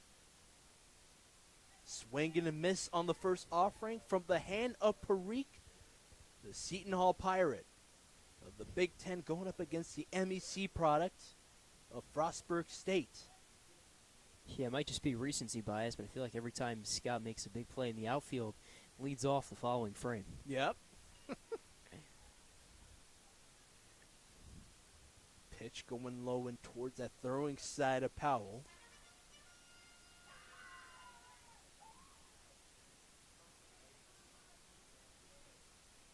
Scott angling his right knee towards the plate. Parikh is going to deliver the 1-1. And again it misses. Same sort of positioning towards that low and outside corner. Breaking ball missing. And ahead of the count is Brian Scott.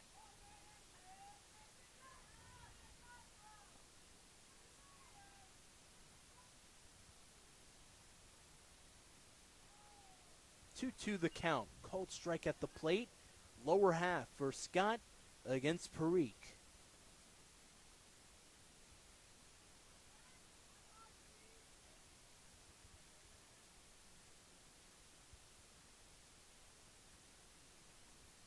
Big time wave and miss. He was trying to track the breaking ball to that outside corner, and it doesn't stick in his bat. Now Scott's out. Here comes Hawkins, who cashed in on an unearned run as well as a single line drive up the middle in the previous inning. And here he is again.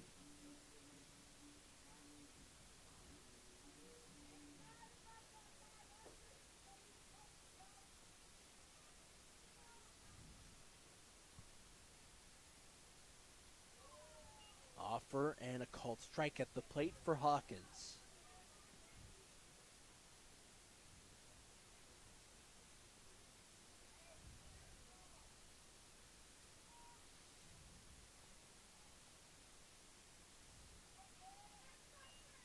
Hawkins angles his face away from the ensuing 0-1.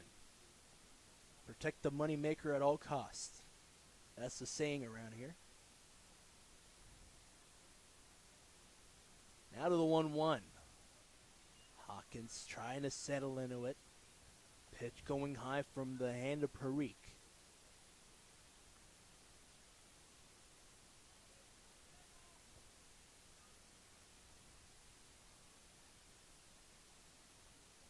Nice fastball. Hits that upper corner.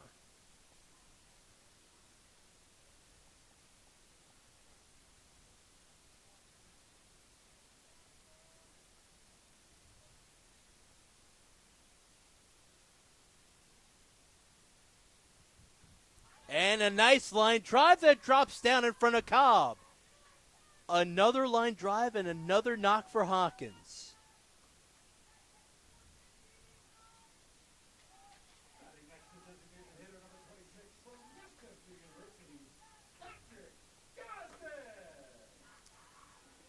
Golden Ram getting some helpful cheering in this crowd. Hawkins aboard after a strikeout on Scott. Parikh looks away of Hawkins. He was put out at first and the second as he reached. Couple of steps to his right. Ensuing pitch bottoms out on Parikh. Left side of the infield moving tad bit closer to the grass. See if Gazin pulls this the way of the shortstop and the third baseman. It's McKenna and Jordan over there. Lower half this time. Gazin nods saying, hey, I know what you got for me, Parikh, the next time you throw something at me. 1-1 the count, 1 out. Hawkins still at first, not really moving up much. This one middle half, a little bit higher on a breaking ball from Parikh's right hand. 1-2 the count.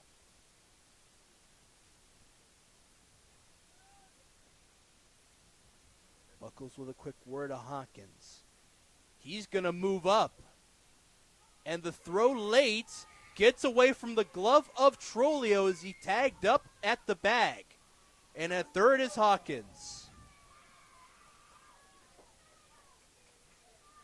Yeah, that's why he's your leadoff man. Not only can he get home base, he can move between the bases, and great heads of play there when he gets in at second immediately. He starts a mad dash to third. Yeah, he moved up to third on that throwing error from the catcher and Powell. Scooted away from the glove of Trolio as he went over to the bag at second. He's 90 feet away from the plate. Gosden with a 1-2 count. Up the middle it goes. The infielders, McKenna and Trolio, were at the grass. They were not expecting that drive up the middle, and it scores Hawkins. And 11-8's the score.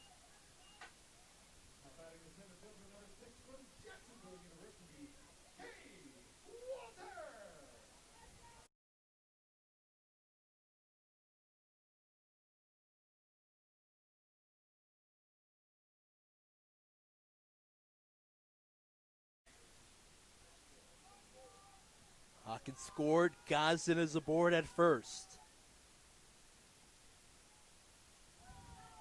And Cade Walter with a take. Quick word with McQuarrie, the home plate umpire.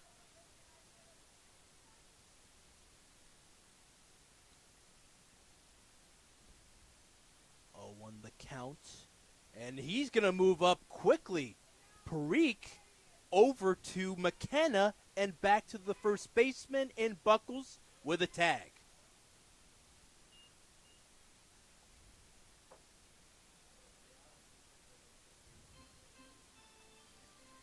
Yeah, very uncharacteristic of the Cropdusters. That's the second time we've seen them do that this game, and we're not even halfway through, so it's crazy because this is a Cropdusters team that normally plays that disciplined form of baseball.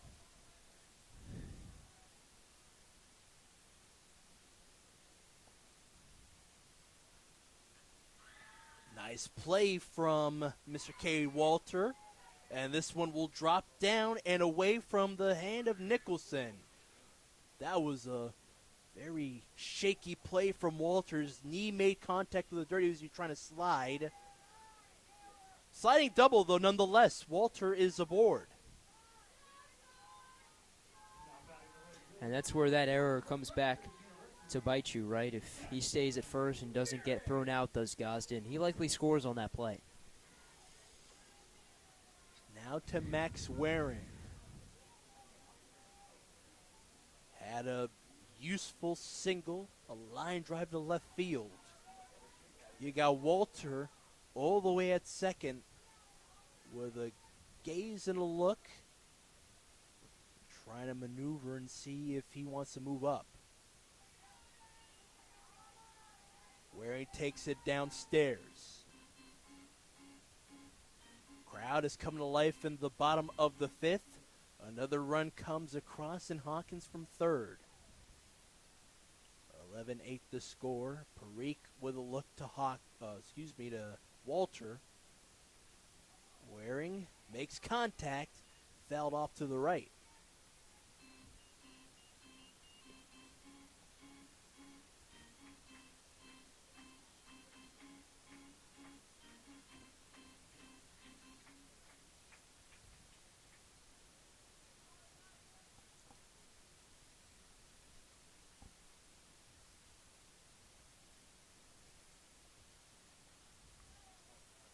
Slight movement for Walter.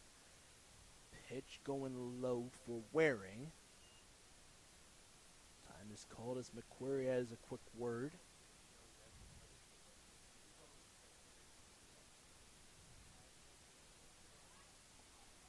Infielders moving as if Waring was struck out at the plate, looking. Hens as well as Burdett will have a quick word. No, it will be a ball. Very quick call, though.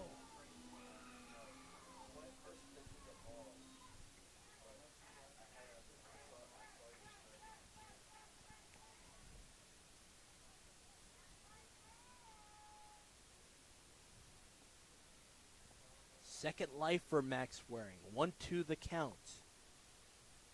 Cade Walter trying to get the catcher to jump a little bit.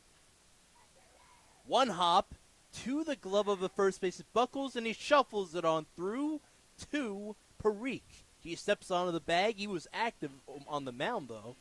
Gets a crucial out on Gosden, and then the put out at first with Waring.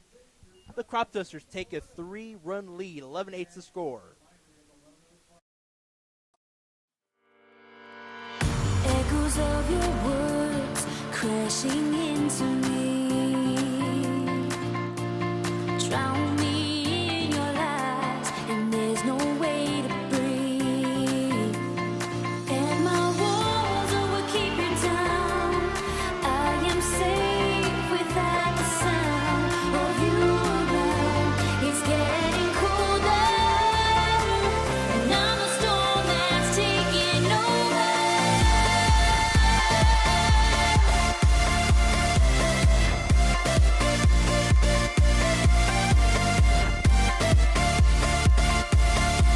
And I'm a storm that's taking over.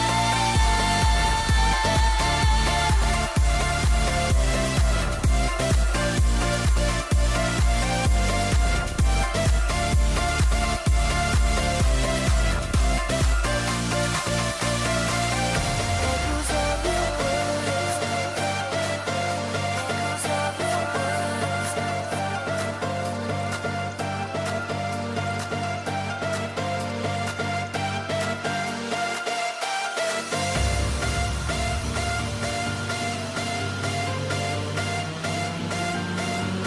words. I'm a storm that's taking over.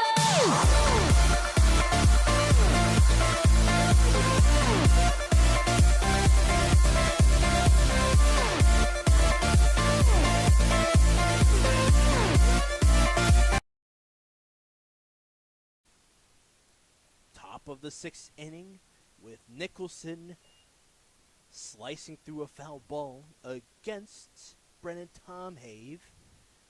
Cropdusters take another run with them into this inning, and they lead it by 3 runs.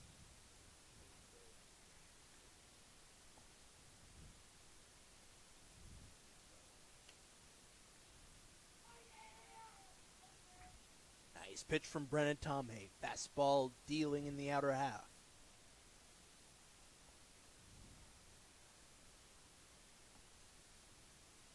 0-2 the count for Nicholson, who struck out twice in this outing. One in the second and one in the fourth. Different pitchers from Ross and from Lewis. 1-2 the count. Nicholson against Tomhave. It's Tomhave's turn to get the out. Instead, it will be dribbled on over to Hawkins. Wow, he kind of dribbled it in his hand, and then he threw it on over. You don't see that often. How's that for some hand-eye coordination? Yeah.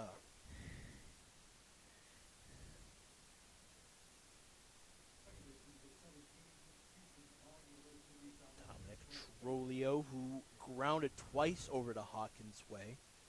Up to bat once more here in the sixth. 1 out and nobody on. Great reliever is Tomhave, dealing it. Kind of paints that outer corner, but it misses. Ahead of the count is Trolio here. Think of some productive hitters from the Seton Hall side.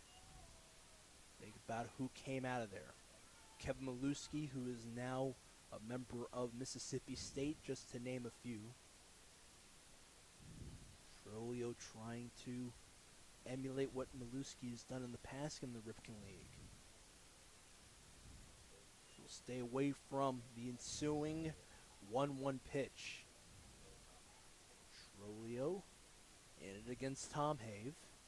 He's ahead of the count.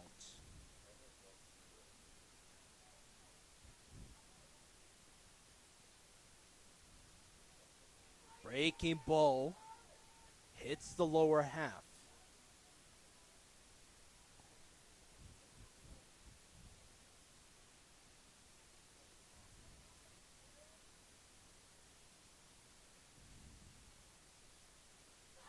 And a wave and miss. Emphatic one at that. Trolio stepping away and a quick communication with Jordan.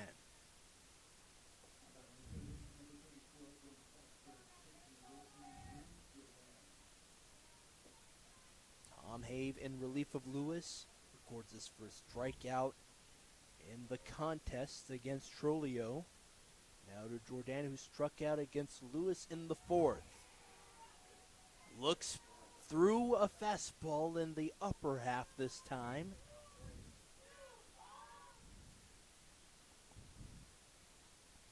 Just a bit low and outside.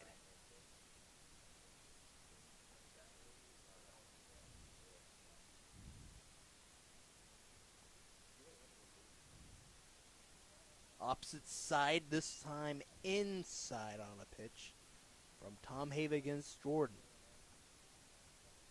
2 balls, 1 strike.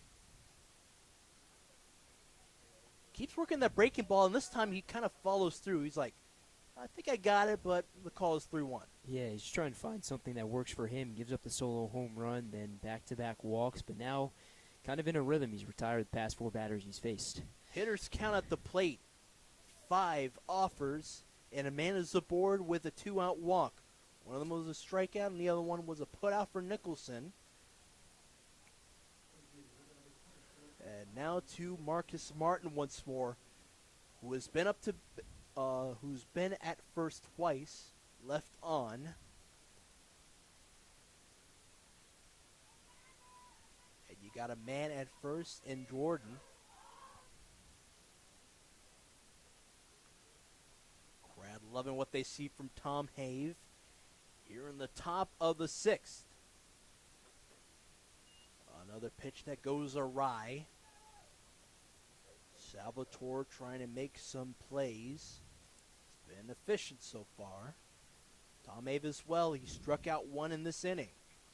2 outs and a man on. Ahern having a good look at this pitch from Tom Have. Sliced on over to Hawkins. He'll shuffle it on through to first. Dangerous base runner was the guy from home to first. They get the 3rd out, and they preserve their lead by 3, 11-8 in the middle of the 6th.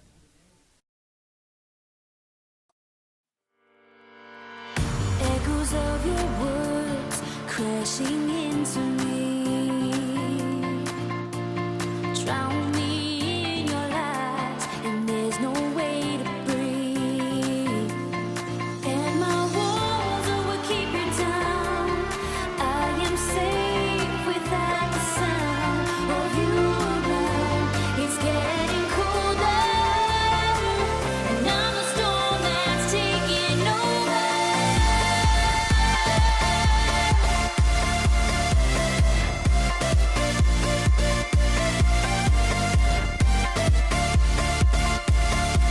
And I'm the storm that's taking over.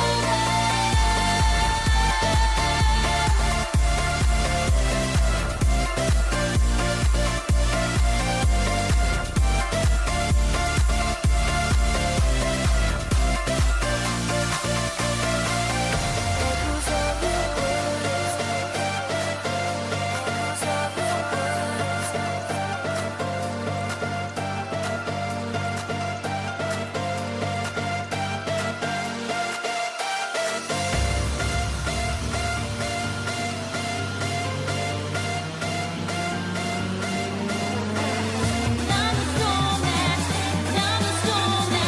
I'm the storm that's taking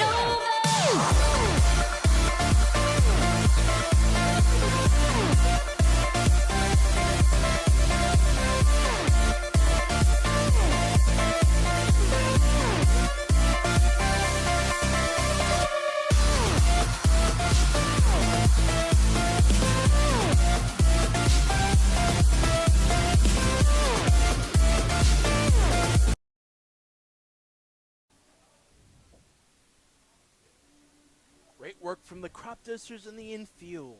Couple of ground balls that they were able to get putouts on. They do strand the only walk of that inning. Hernandez up for the top or the bottom of the 6th inning here. Parikh still on the mound. Was very active early on in the previous inning. Struck out Scott. Hernandez leads things off with a good look.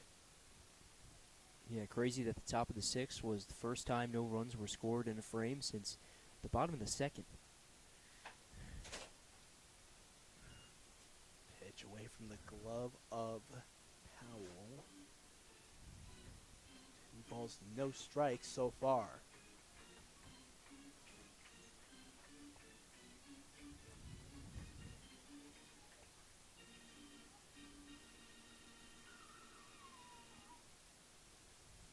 Nice look at the Keller, New Mexico native. Hernandez ahead of the count against Parikh. The reliever sends one downstairs, and it is a called strike. 2 on the count.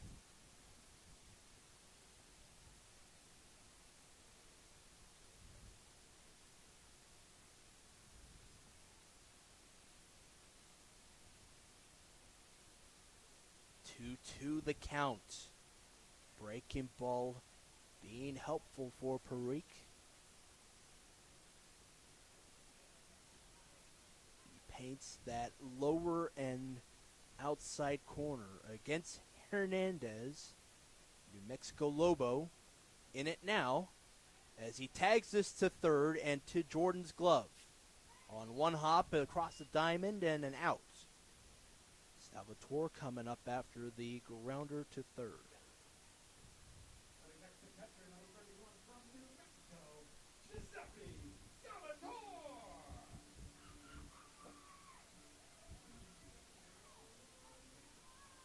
Keller native gives way to the Johnstown, Colorado native.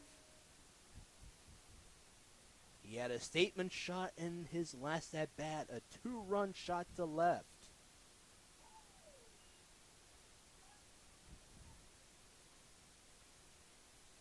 With the delivery. Crowd getting chippy against him. Salvatore waiting for the 1-0. Here it comes. Nice fastball inner half.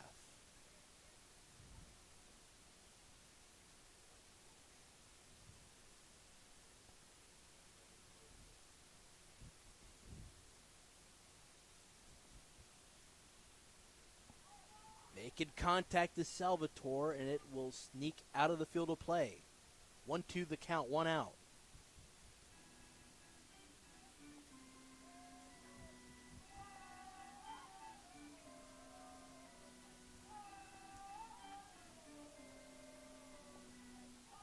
Salvatore's back up. 1-2 the count for him. Nobody on for the Cropdusters.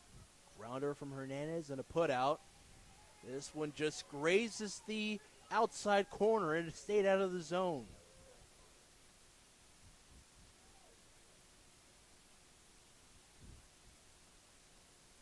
One more chance. Salvatore against Parikh and a 2-2 count. The pitch goes into the lower half. 2 outs, 1 strikeout here. Third one on the day for Parikh in relief of Sheehan, who has 2 of his own. Now to Sammy Berman. 2 walks, an RBI, and a run.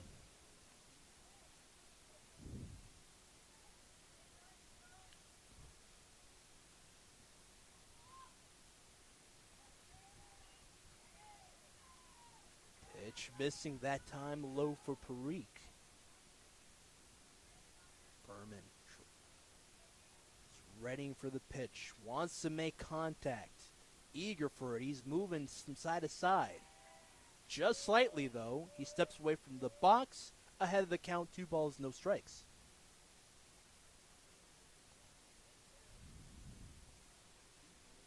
Bethesda guy against the New Jersey native.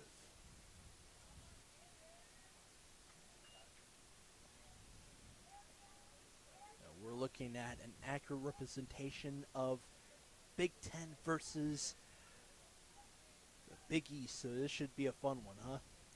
Yeah, definitely. And it's funny looking at this lineup because you have Berman in here and just realizing that he comes after Salvatore. So two guys making their season's debuts for the Cropdusters, hitting back-to-back. There you go, and Berman is aboard one more time.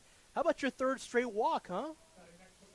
Peyton, this guy, always characteristic. He was motioning his hand back and forth last time, and this one, a late flick of the bat. Yeah, that plate discipline, plate vision being put on full display. He was stranded on back in the fourth after the two-run shot from Salvatore. It was all due to Ahern striking out to end the inning. And here he is once more with 2 outs and a man on. Right near the knees. Ball 1 assessed to him.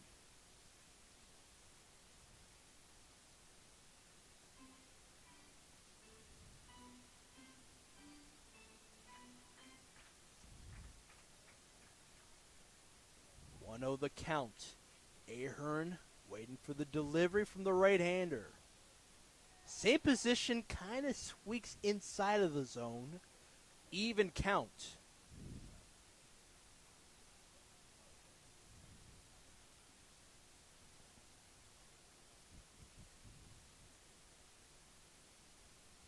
Now to the 1-1. Ahern with a check swing low. Did not offer, says Hins, third base guy, in the infield grass and to the left of the bag at second. Berman has not really moved up at first, unlike his counterparts in Walter and in Hawkins. Fouled behind.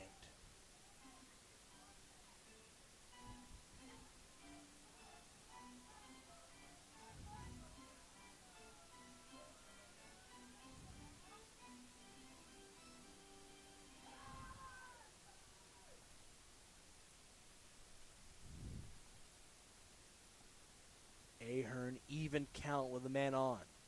Moving now, he's going to go. And this one will go to right center field. It drops down. Berman heading for third, and he's going for some more. To the plate, 12-8 score. And a double for Ahern.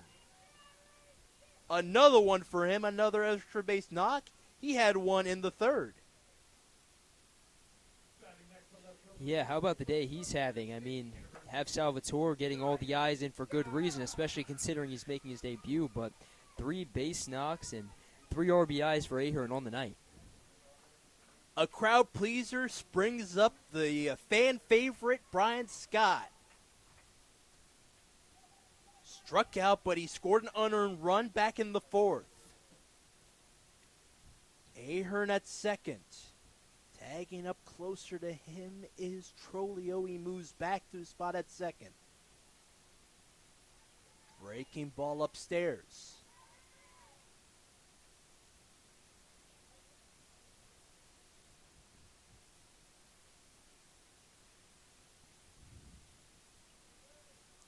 Eight's the score. A man on, 2 outs.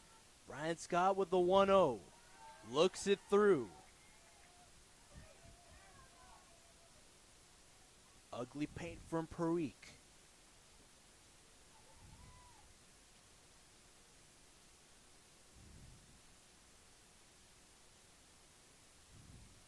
They looked away twice, thrice over to Ahern, and delivering is Parikh.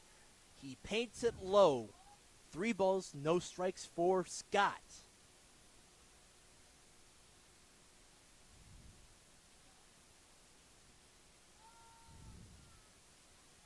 With a little bit of the lean.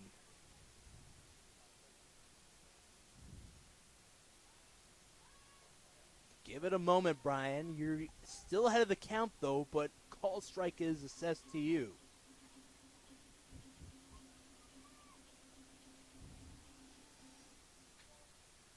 One more time for Brian Scott. The crowd getting into his side. Parikh with the delivery. Low. 5 pitches. And Scott's aboard with 2 on and 2 out.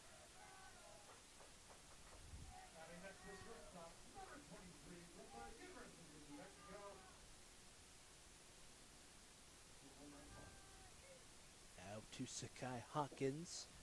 Scott's aboard with a walk. Ahern stays put at second. Vinny Capoza now back up there to talk to Parikh. But to Parikh's credit, he's got 3 strikeouts. He's been doing really well. Yeah, and he's been in this game for a number of innings as well, so it's not like he's just thrown into the fire and, allowing this to happen. He's been going on a few innings now, so definitely I think it's starting to wear on him.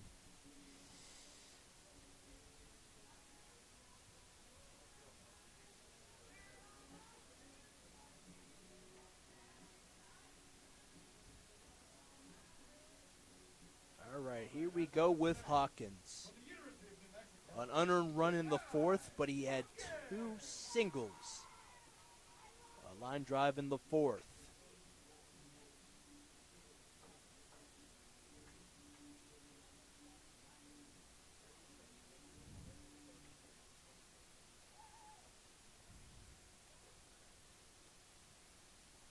Ahern at second, Scott at first.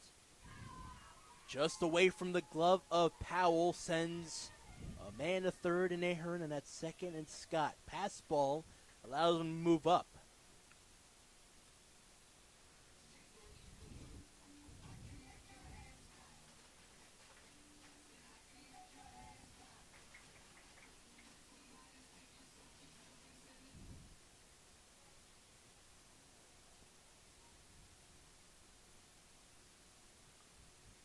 No count for Parikh here.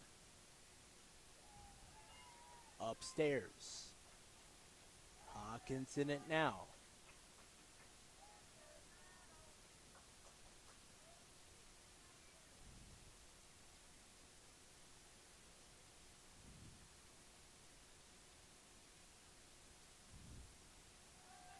Hawkins with the take.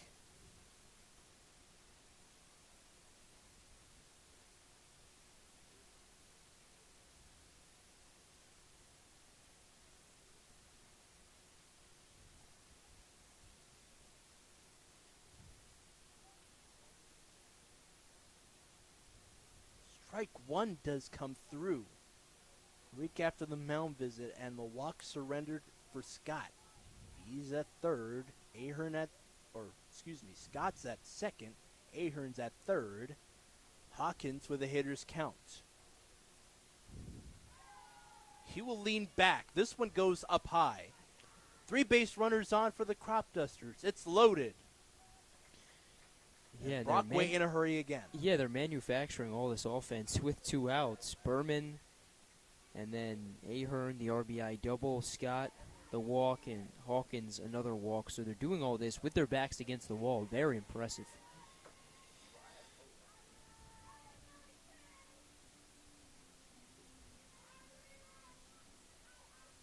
Day's over again for another pitcher for the Giants. Parikh gone. We'll step aside.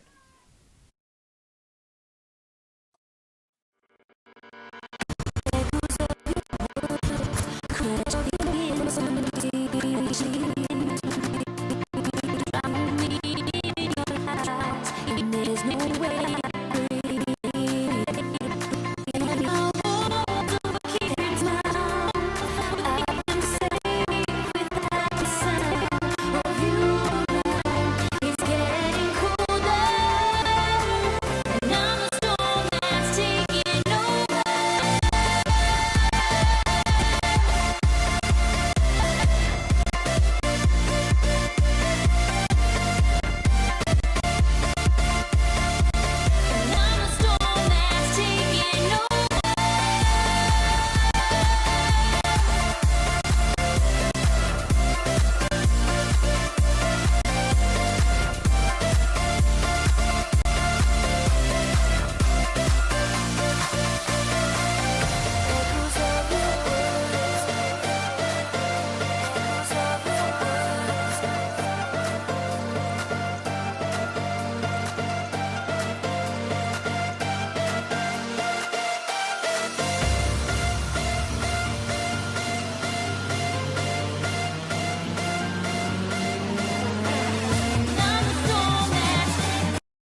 He's over for Parikh. 3 strikeouts to his credit. Gosden up with 3 base runners on and 2 outs. Parikh was very helpful for this new pitcher in Angelis. He's got 1 out to get him out of the jam. Yeah, and he kind of mimics his starting man in Sheehan in that he doesn't have incredible strikeout stuff in just over 13 innings this season, only 8 strikeouts.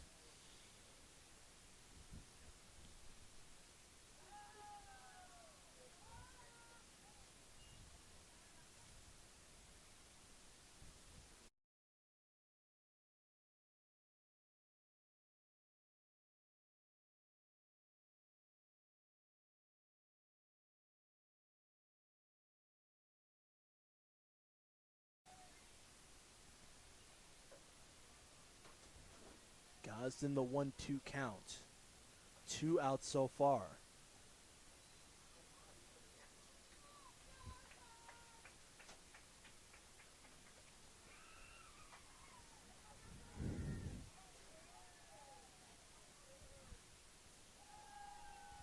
Gosden getting back into this one. 2-2 the count.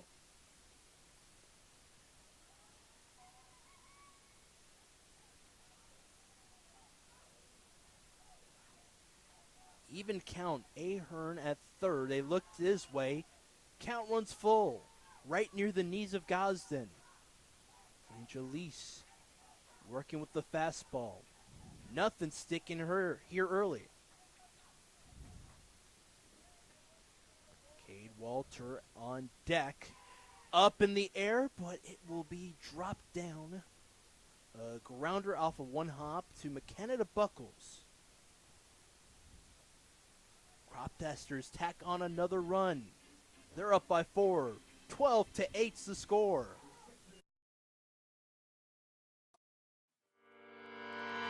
Echoes of your words crashing into me. Drown me in your lies, and there's no way to breathe. And my walls will keep you down. I am safe without the sound of you around. It's getting colder, and I'm a storm that's taking over.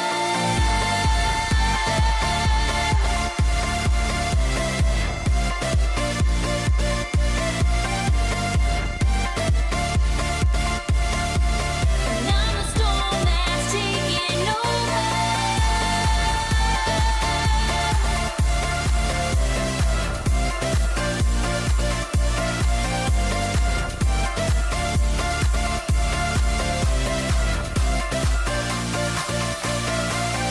Echoes of your words.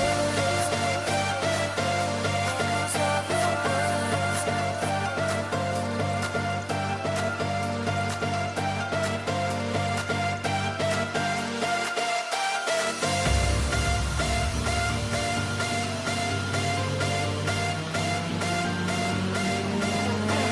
And I'm a storm that's, and I'm a storm that's, and I'm a storm that's taking over.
Cropdusters on top, 12-8 here in the bottom of the top of the 7th inning. Ruiz Weiss in the 8th spot, who had the solo home run off of the fastball from Tom Have, is up to bat against Chrismond.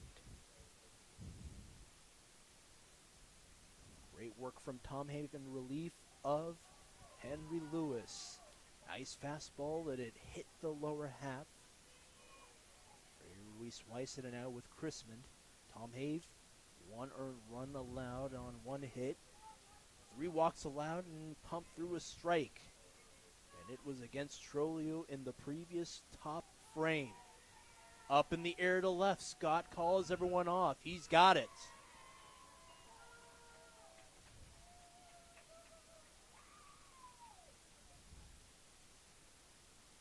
One away, the 9th spot is up in Logan Powell. 2 walks, and sandwiched in between that a knock. Yeah, another one of these guys in the bottom half of this Giants order has just been producing. Like you said, he's reached base all 3 times, 2 walks and a single.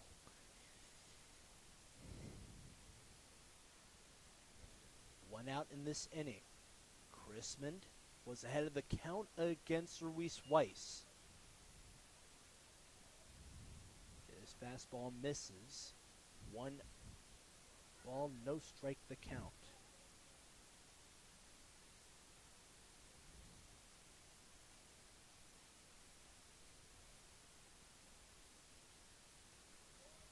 Fastball to that lower half. Great pitch from Chrisman, Olney native.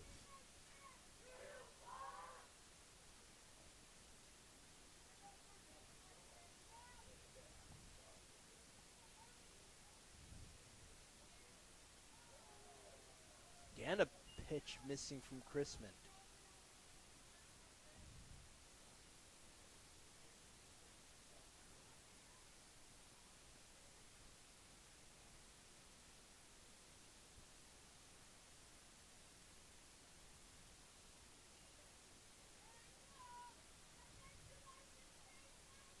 Balls, 1 strike here for Powell. Hitters count for him. Trying to get on base against Chrisman. 1 out in this inning. The count will run full. Chrisman sends it inside.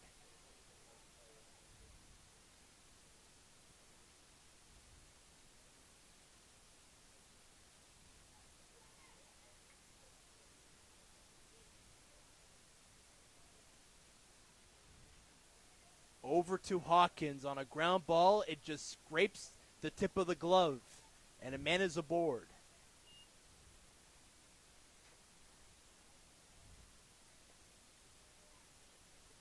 Great work from Powell. Turnip Seed is going to run for him in his stead. Yeah, Turnip Seed, he's had a busy day. Now on for the 4th time.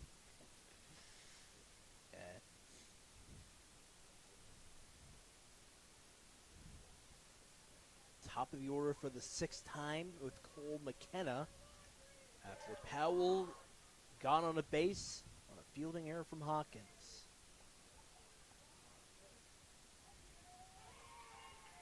Great pitch. Chrisman trying to will himself into this. 1 man on and 1 out.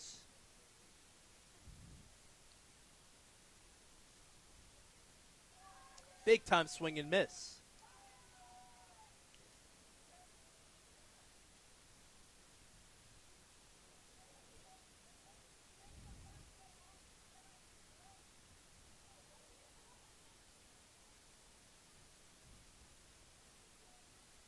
Oh, looking the way of Turnip Seed is Chrisman.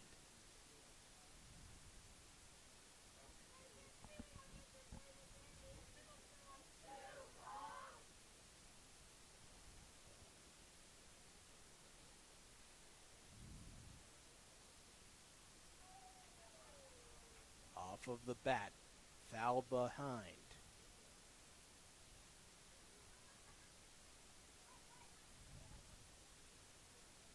And an 0-2 count for the 1 spot in McKenna. Hitter of the week acolytes, week 1 of the summer. Chrisman in it now against him. 0-2 on the way. Lift in front of Hawkins. Line drive that drops down in the outfield. 2 men on and 1 out.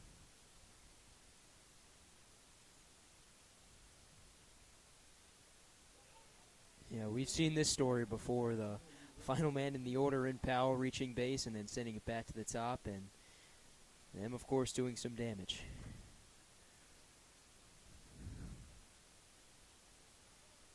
Chrisman in relief of Tom Have. Does have an out in this inning. 2 men on, though. A line drive to left field for McKenna. Cobb looks this one downstairs. Jacksonville guy. It's the only native.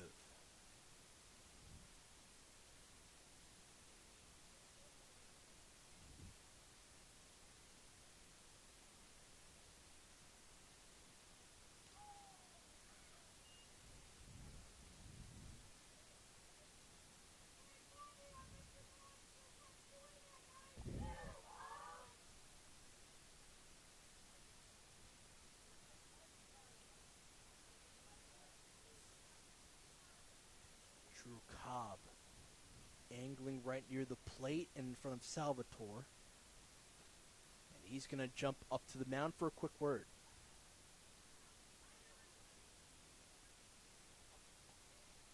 And do you think it's the presence of Cobb, the way he leaned into it, that forced that? Yeah, and I also think it's the fact that every time Cropdusters have faced this top of the order after Powell reaches base, they've ran into some trouble. So I think just trying to, jump the gun and prepare for that.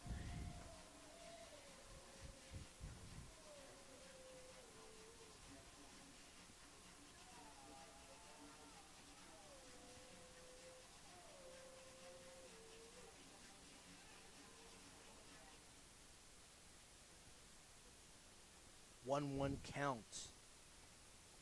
2 base runners on. A single for McKenna, and Powell got on a base with a fielding error from Hawkins. Nice pitch from Chrisman. Right up the middle it goes. It pumped it by Drew Cobb, who's batting now. Lee Turnipseed in Powell's stead. He's at second. Favorable count for the only native in Chrisman. 1-2. Just stayed out of the zone towards the outer portion of it.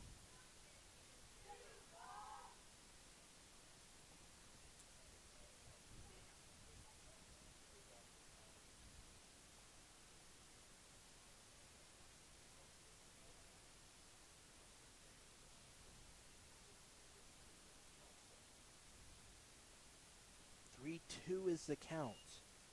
Last 2 pitches just kind of bottomed out on Chrisman. Nice sunset here in Olney, Maryland. Just a little bit of clouds peeking through. Sunset's just beyond the right field line. Here's the pitch from Chrisman. 6 pitches, foul tip strike. 2 outs. Chrisman on the 4th battery's face does get strikeout. His first on the day. Yeah, Chrisman, we know, has great strikeout stuff, and that's an awesome pitch right there. Gets him to chase outside and away. And just like that, he's 1 out away from getting out of the jam.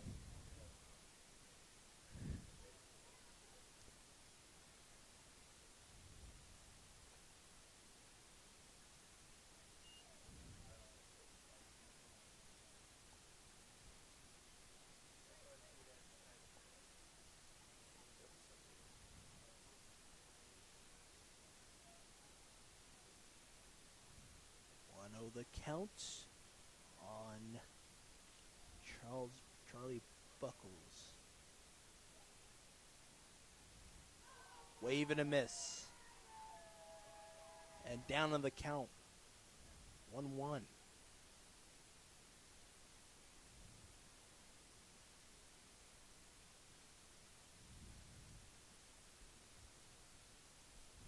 Quick look at the bat. Has it right near his ear is Buckles. And he's got potential. 2 RBIs on the day. Actually, 4 of them. A solo or 2-run home run, that is. And a knock. Steps away from the box. 1-2 the count to him. Crispin. He's got 2 men on. Struck out 1 in this inning. 2 outs. See if he can get 1 more. Here's the look. Oh, just a bit low that time. Even counts.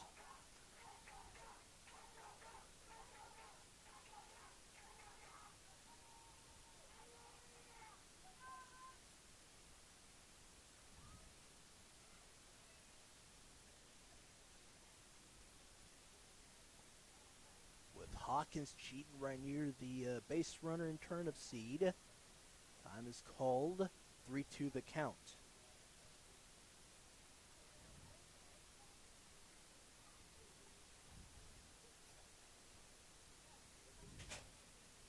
Count runs full. Time was called on Chrisman. Ran out of time. And it now here against Buckles.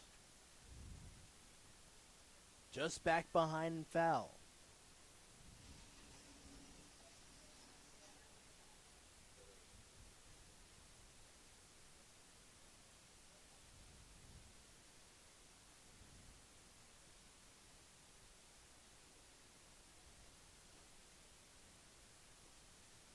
How about one more offer for Matt Chrisman? Here against Buckles. And he will move up. Pitch goes awry.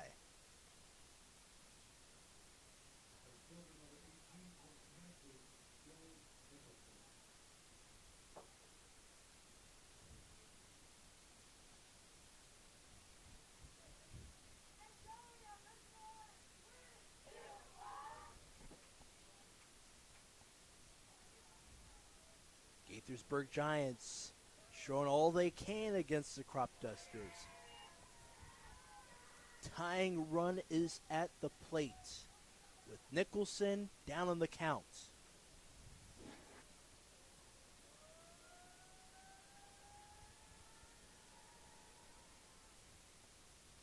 Crowd's active. Foul ball to the right.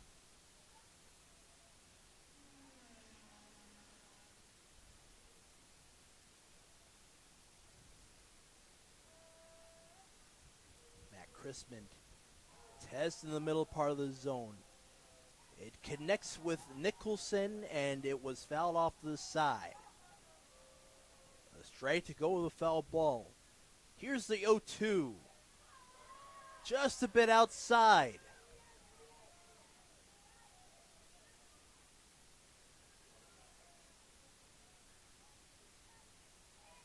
A polarizing crowd, all in favor of Olney.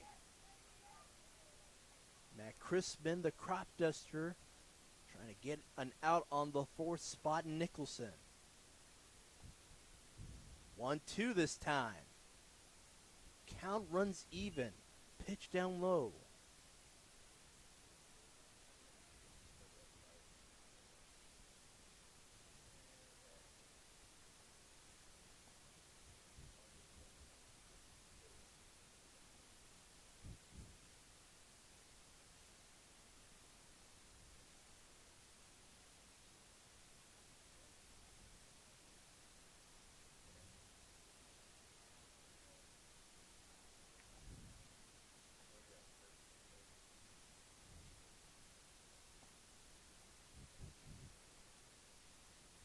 Was Crispin, the 2-2.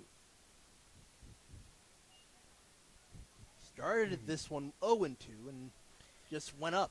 Yeah, and without a doubt, the most important pitch of the game forthcoming. A chance for Crispin to get out, but a chance for the Giants to extend upon this inning and possibly do some serious damage. Yes.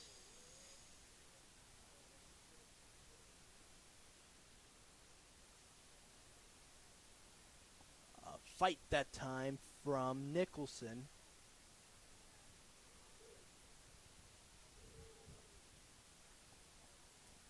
Seventh offer incoming for Crispin against Nicholson.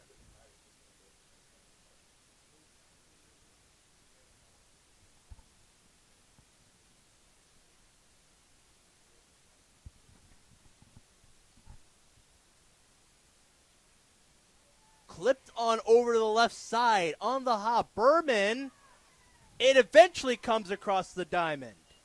7 pitches, ground ball to Chauffeur from Nicholson, and they strand 3 onto the Cropdusters. Chrisman has a strikeout, and he looked good.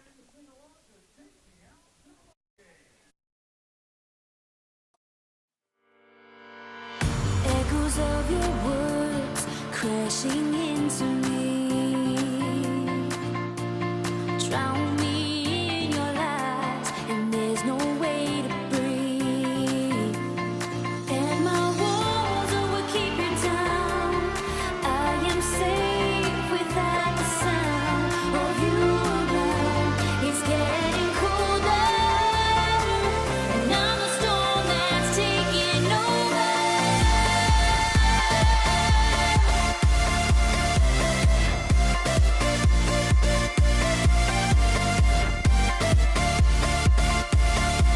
And I'm the storm that's taking over.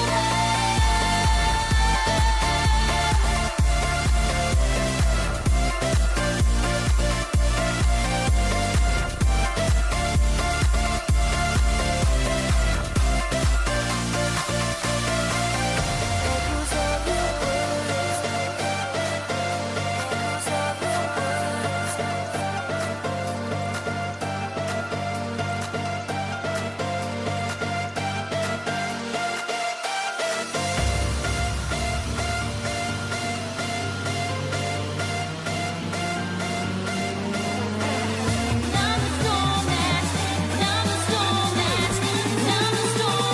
Taking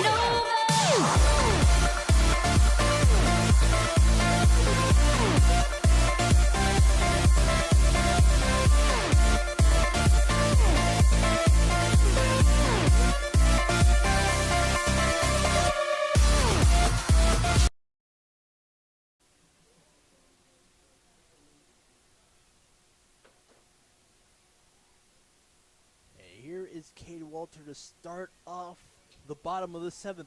An eventful previous inning where 3 base runners were left on and only a hit to show for the Giants. Angelis with the throw.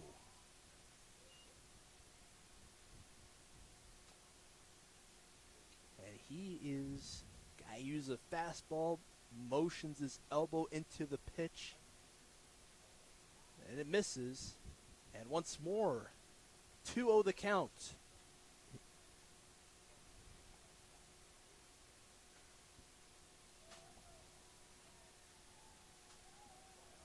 Cade Walters ahead of the count. Angelis trying to get something to stick. It will be sent over to right field and out. Fouled offside. 2-1 the count.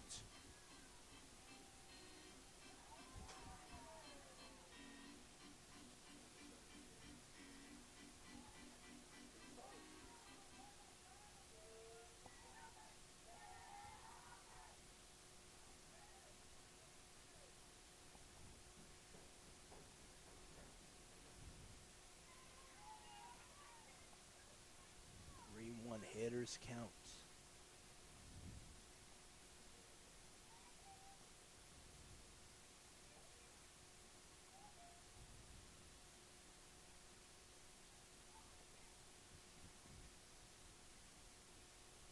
Angelis trying to get back into the count. He will with a nice fastball.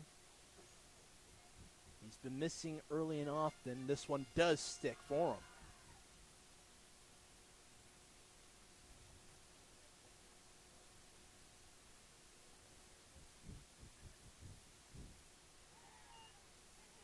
Walters aboard. 5 pitch, and it hits him.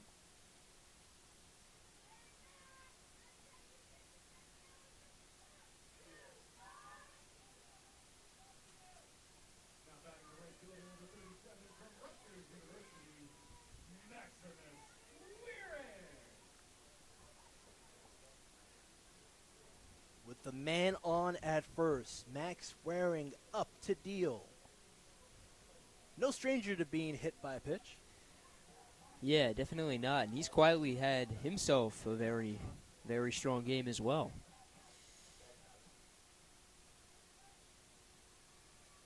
Look the way of Cade Walter. Waring steps away for just a tad bit. Back on it now. Waiting the offering from Angelise.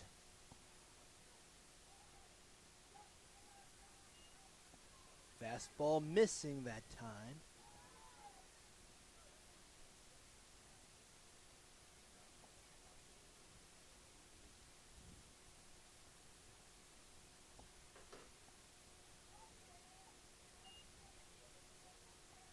Another pitch missing.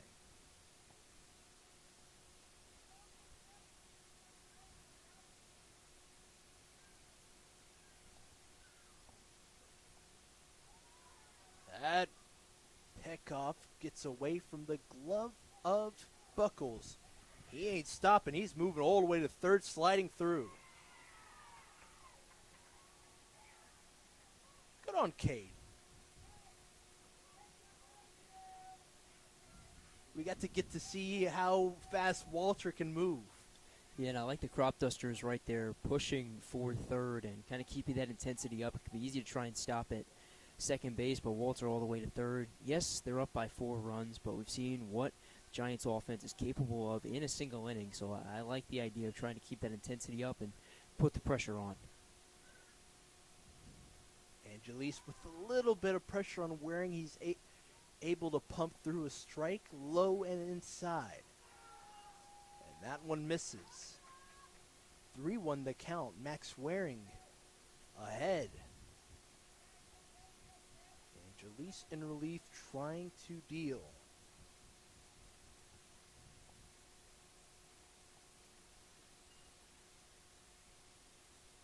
Fouled into the glove of Powell. Infielders shifting in for Waring. Middle infielders touching the grass. And just a bit outside of it, it is Jordan, and it is a ground ball to home. Off to the side, and Walter comes through sliding. 13-8 the score, and Waring is aboard.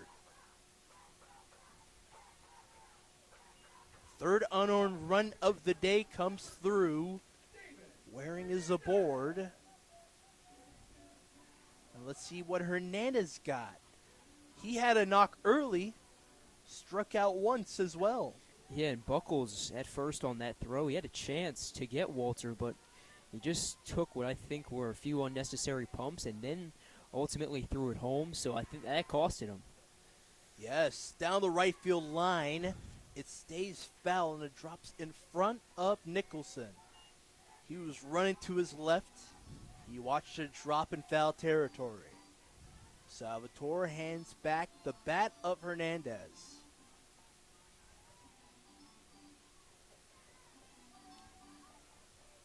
Fellow New Mexico buddies in the spring. And only Cropdusters in their own right. Angelise with the pitch. Opposite side. Over to first. And the turn. It is in time to get the out on Waring, who was tagging up to second. And the out on Hernandez. 5-6-3 double play to bring up Salvatore.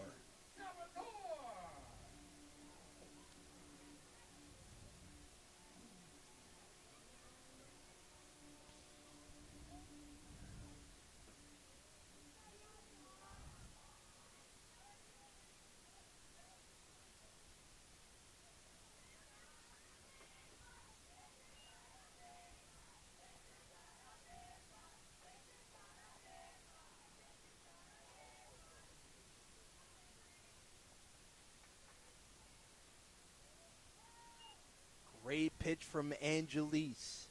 The crowd picking on him a little bit. But it seems like it's motivating him enough.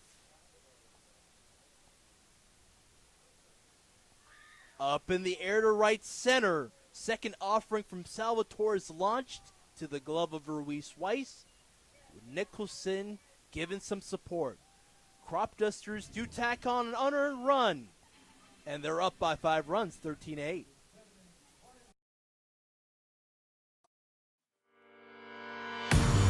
Echoes of your words crashing into me. Drown me in your lies, and there's no way to breathe. And my walls will keep you down. I am safe without the sound of you around. It's getting colder, and I'm the storm that's taking over.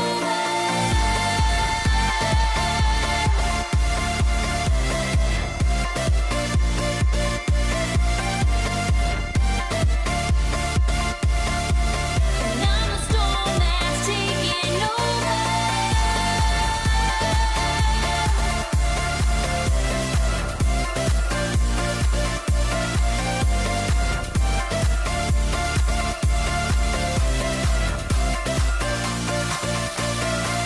Echoes of your words, echoes of your words.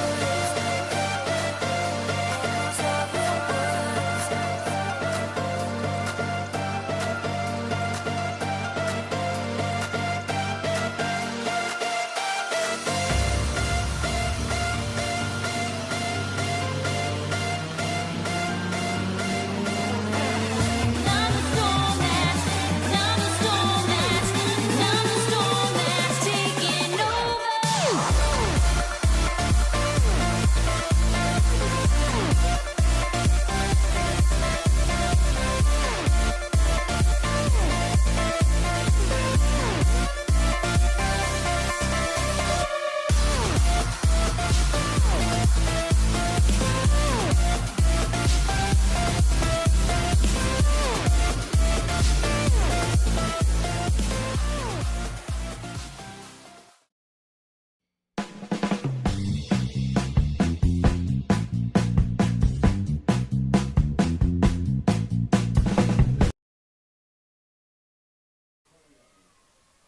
Beautiful warm night here in Olney, Maryland.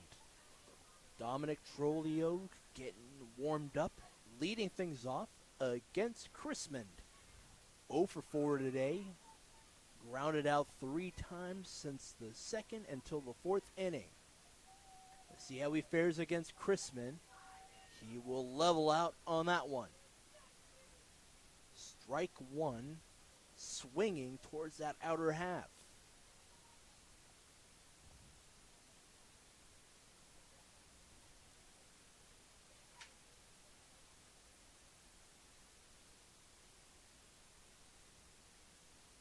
And he will watch this sail into the zone.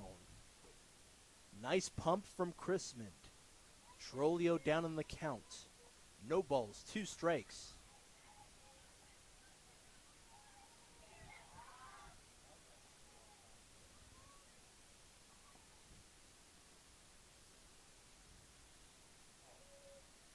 Pitch low, fastball misses the mark for Chrismond.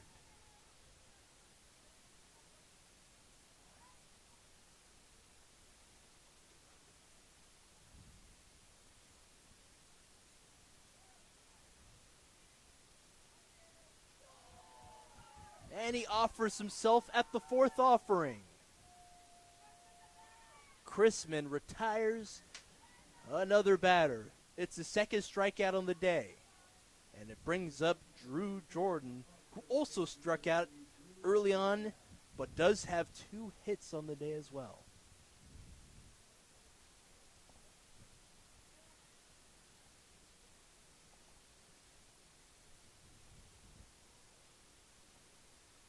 And now he's starting to settle into this. Chrismond delivers down the middle.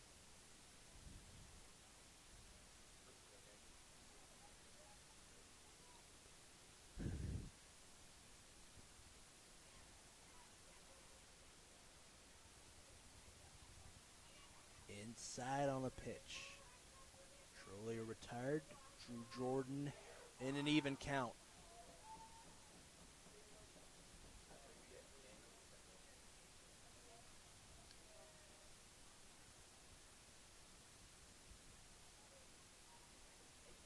Low pitch from Chrismond.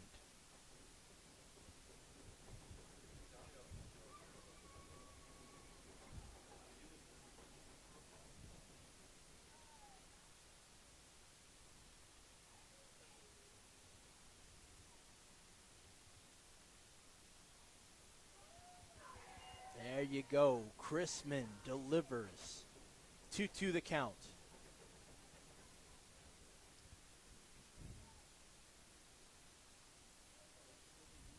Nobody on.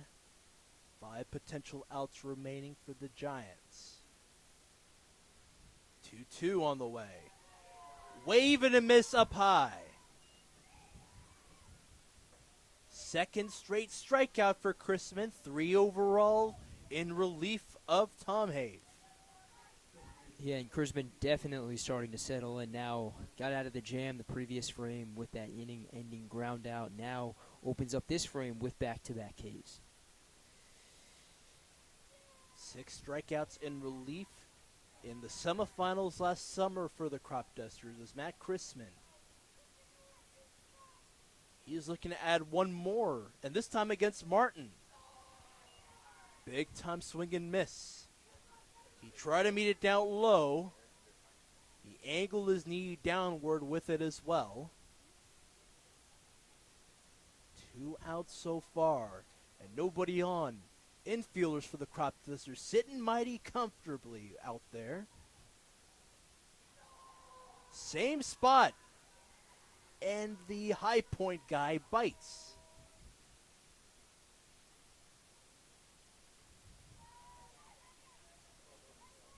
Streak of purple in its helmet shimmering just a tad bit as night settles in Olney, Maryland. Punch out at the plate. 3 consecutive strikes. Chrisman is the man. 4 strikeouts on the day. All smiles as he heads back to the dugout. And the Cropdusters preserve their 5-run lead in the middle of the 8th.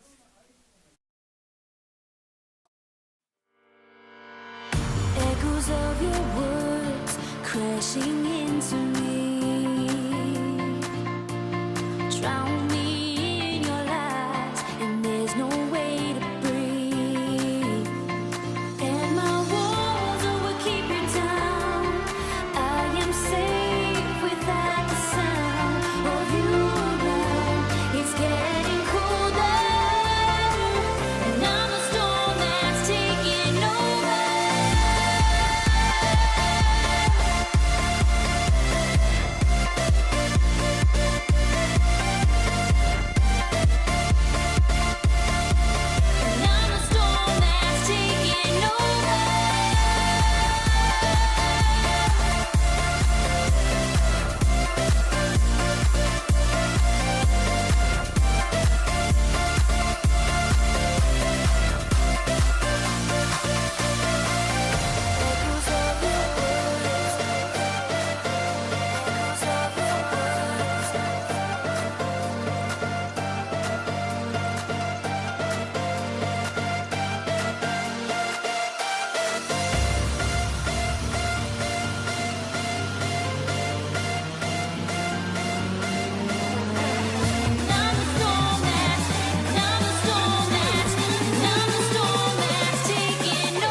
All the energy, juice, whatever you want to call it, it's all with the home team today.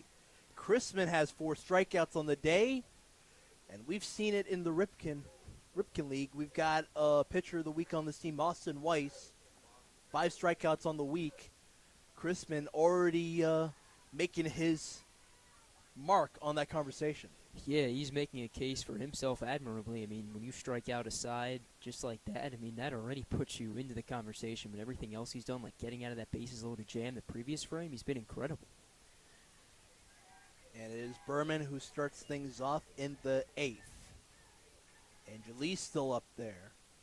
Crowd was kind of not in his favor, but he was able to settle and get an out. And he's up against Berman. 1-2 the count here. Bottom of the order. 7th spot up. 2-2 the count. Breaking ball missing. Berman has an RBI as well as 2 runs on the day. He scored an RBI knock from Ahern. This one will take a hop and to the line and foul.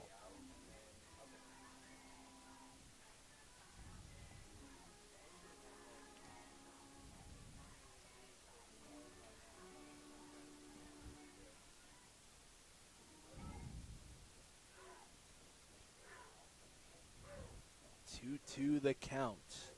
Angelise delivers a nice strikeout to silence the detractors.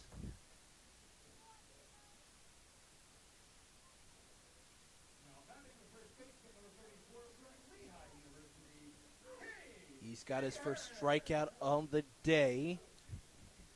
And here's Ahern, who was stranded on in the 6th. Was able to score Berman in that same inning. Low pitch from Angelise.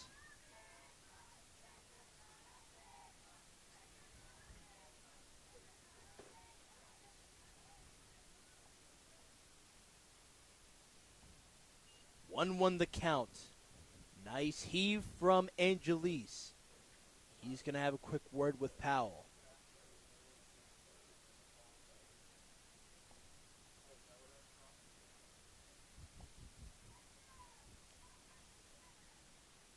And if you're the Giants and Angelise, you're working with 1 out and nobody on. So you continue with those fastballs.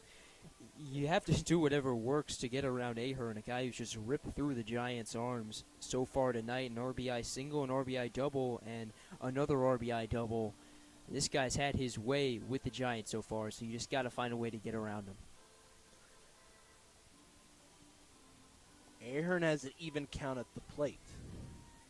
Angelise trying to will on Powell. They've got an idea on what pitch to offer. Here it is, 1-1. Nice dig. And it goes middle half. Ahern does offer.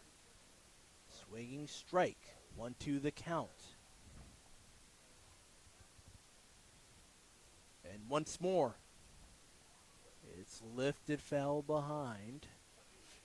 Still a 1-2 count. 5th pitch on the way from Angelise against Ahern.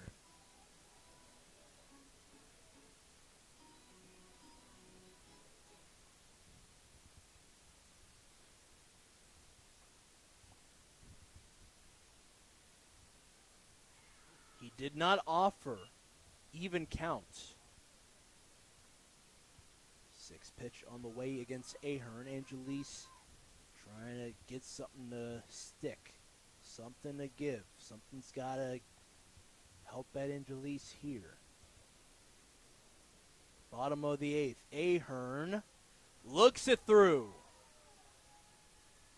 2 outs. Angelise struck out him as well as Berman to bring up Scott. Hometown boy. Let's see what he's got.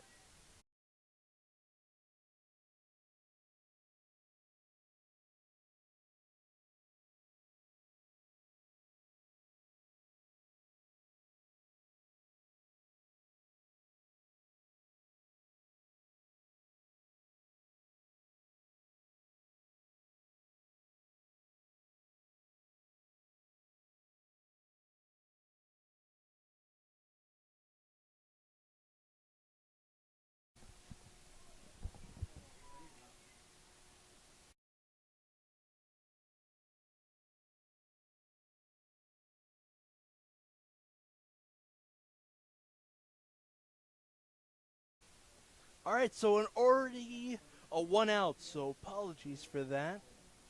Luis Weiss is out, Logan Powell on.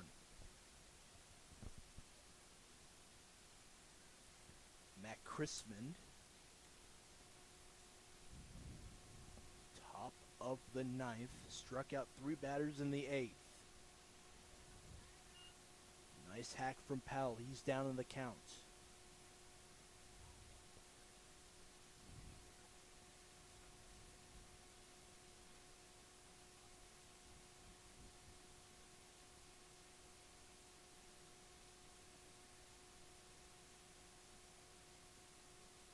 Bit of relief for Chrisman, but this one just bottoms out.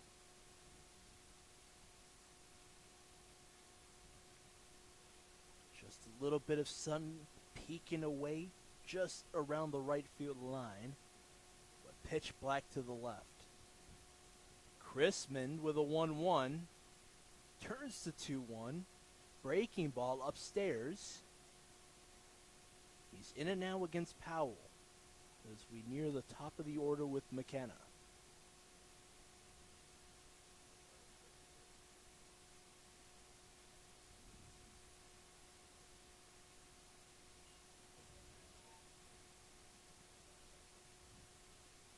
Hitters count in a hurry.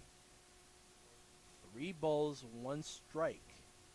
1 out so far, nobody on. Hawkins directing Hernandez, who's in the outfield grass. 5-pitch walk to send a man at first.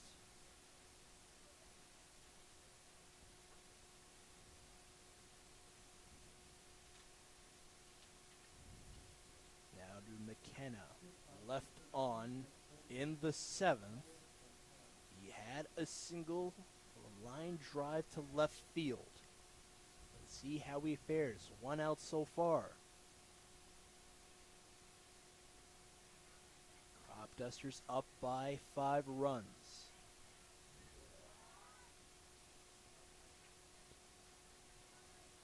Great pitch from Chrisman. Breaking ball hits the outer half.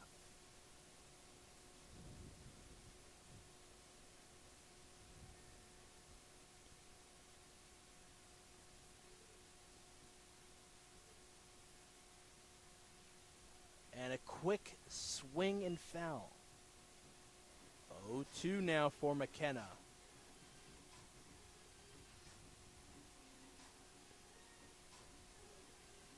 Favorable look for Chrisman upcoming with a man aboard for the Giants. 9th potential run on. 10th potential run at the plate. In a bit of a pickle. Here's Chrisman's 0-2. Swung on and missed up high. And we're 1 out away from the Cropdusters having their 21st win on the summer. Yeah, I didn't know if they'd give Chrisman the 9th, and they obviously did, and it's been the right decision. This guy, ground ball, does allow the walk, but the strikeout, exactly what you want from a relief guy, and just like you said, 1 away from another Cropdusters win. Don't you get tired of winning? Never. Yeah, perfect. Perfect answer. And Chrisman pumps through a strike.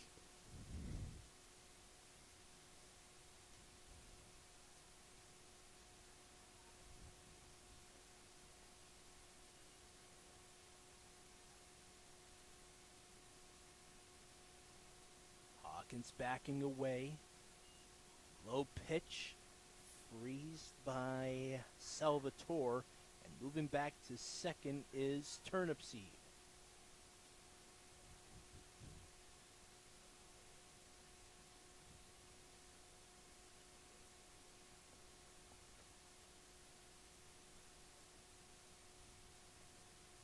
Lifted foul behind.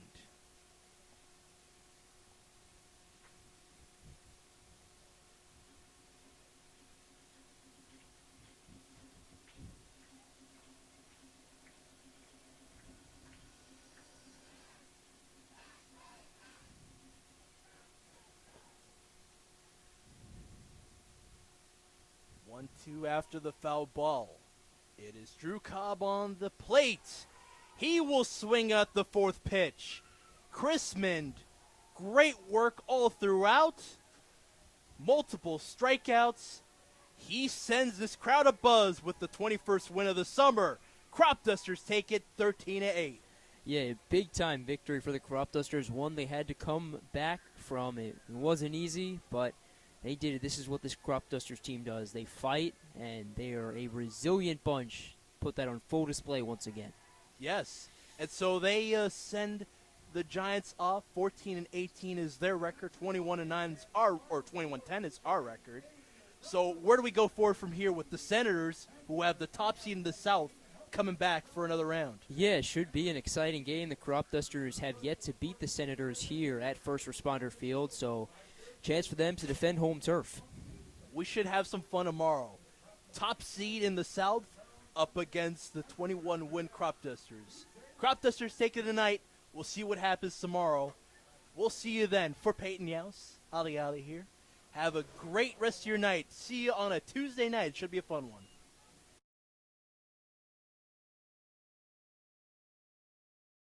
Of your words crashing in.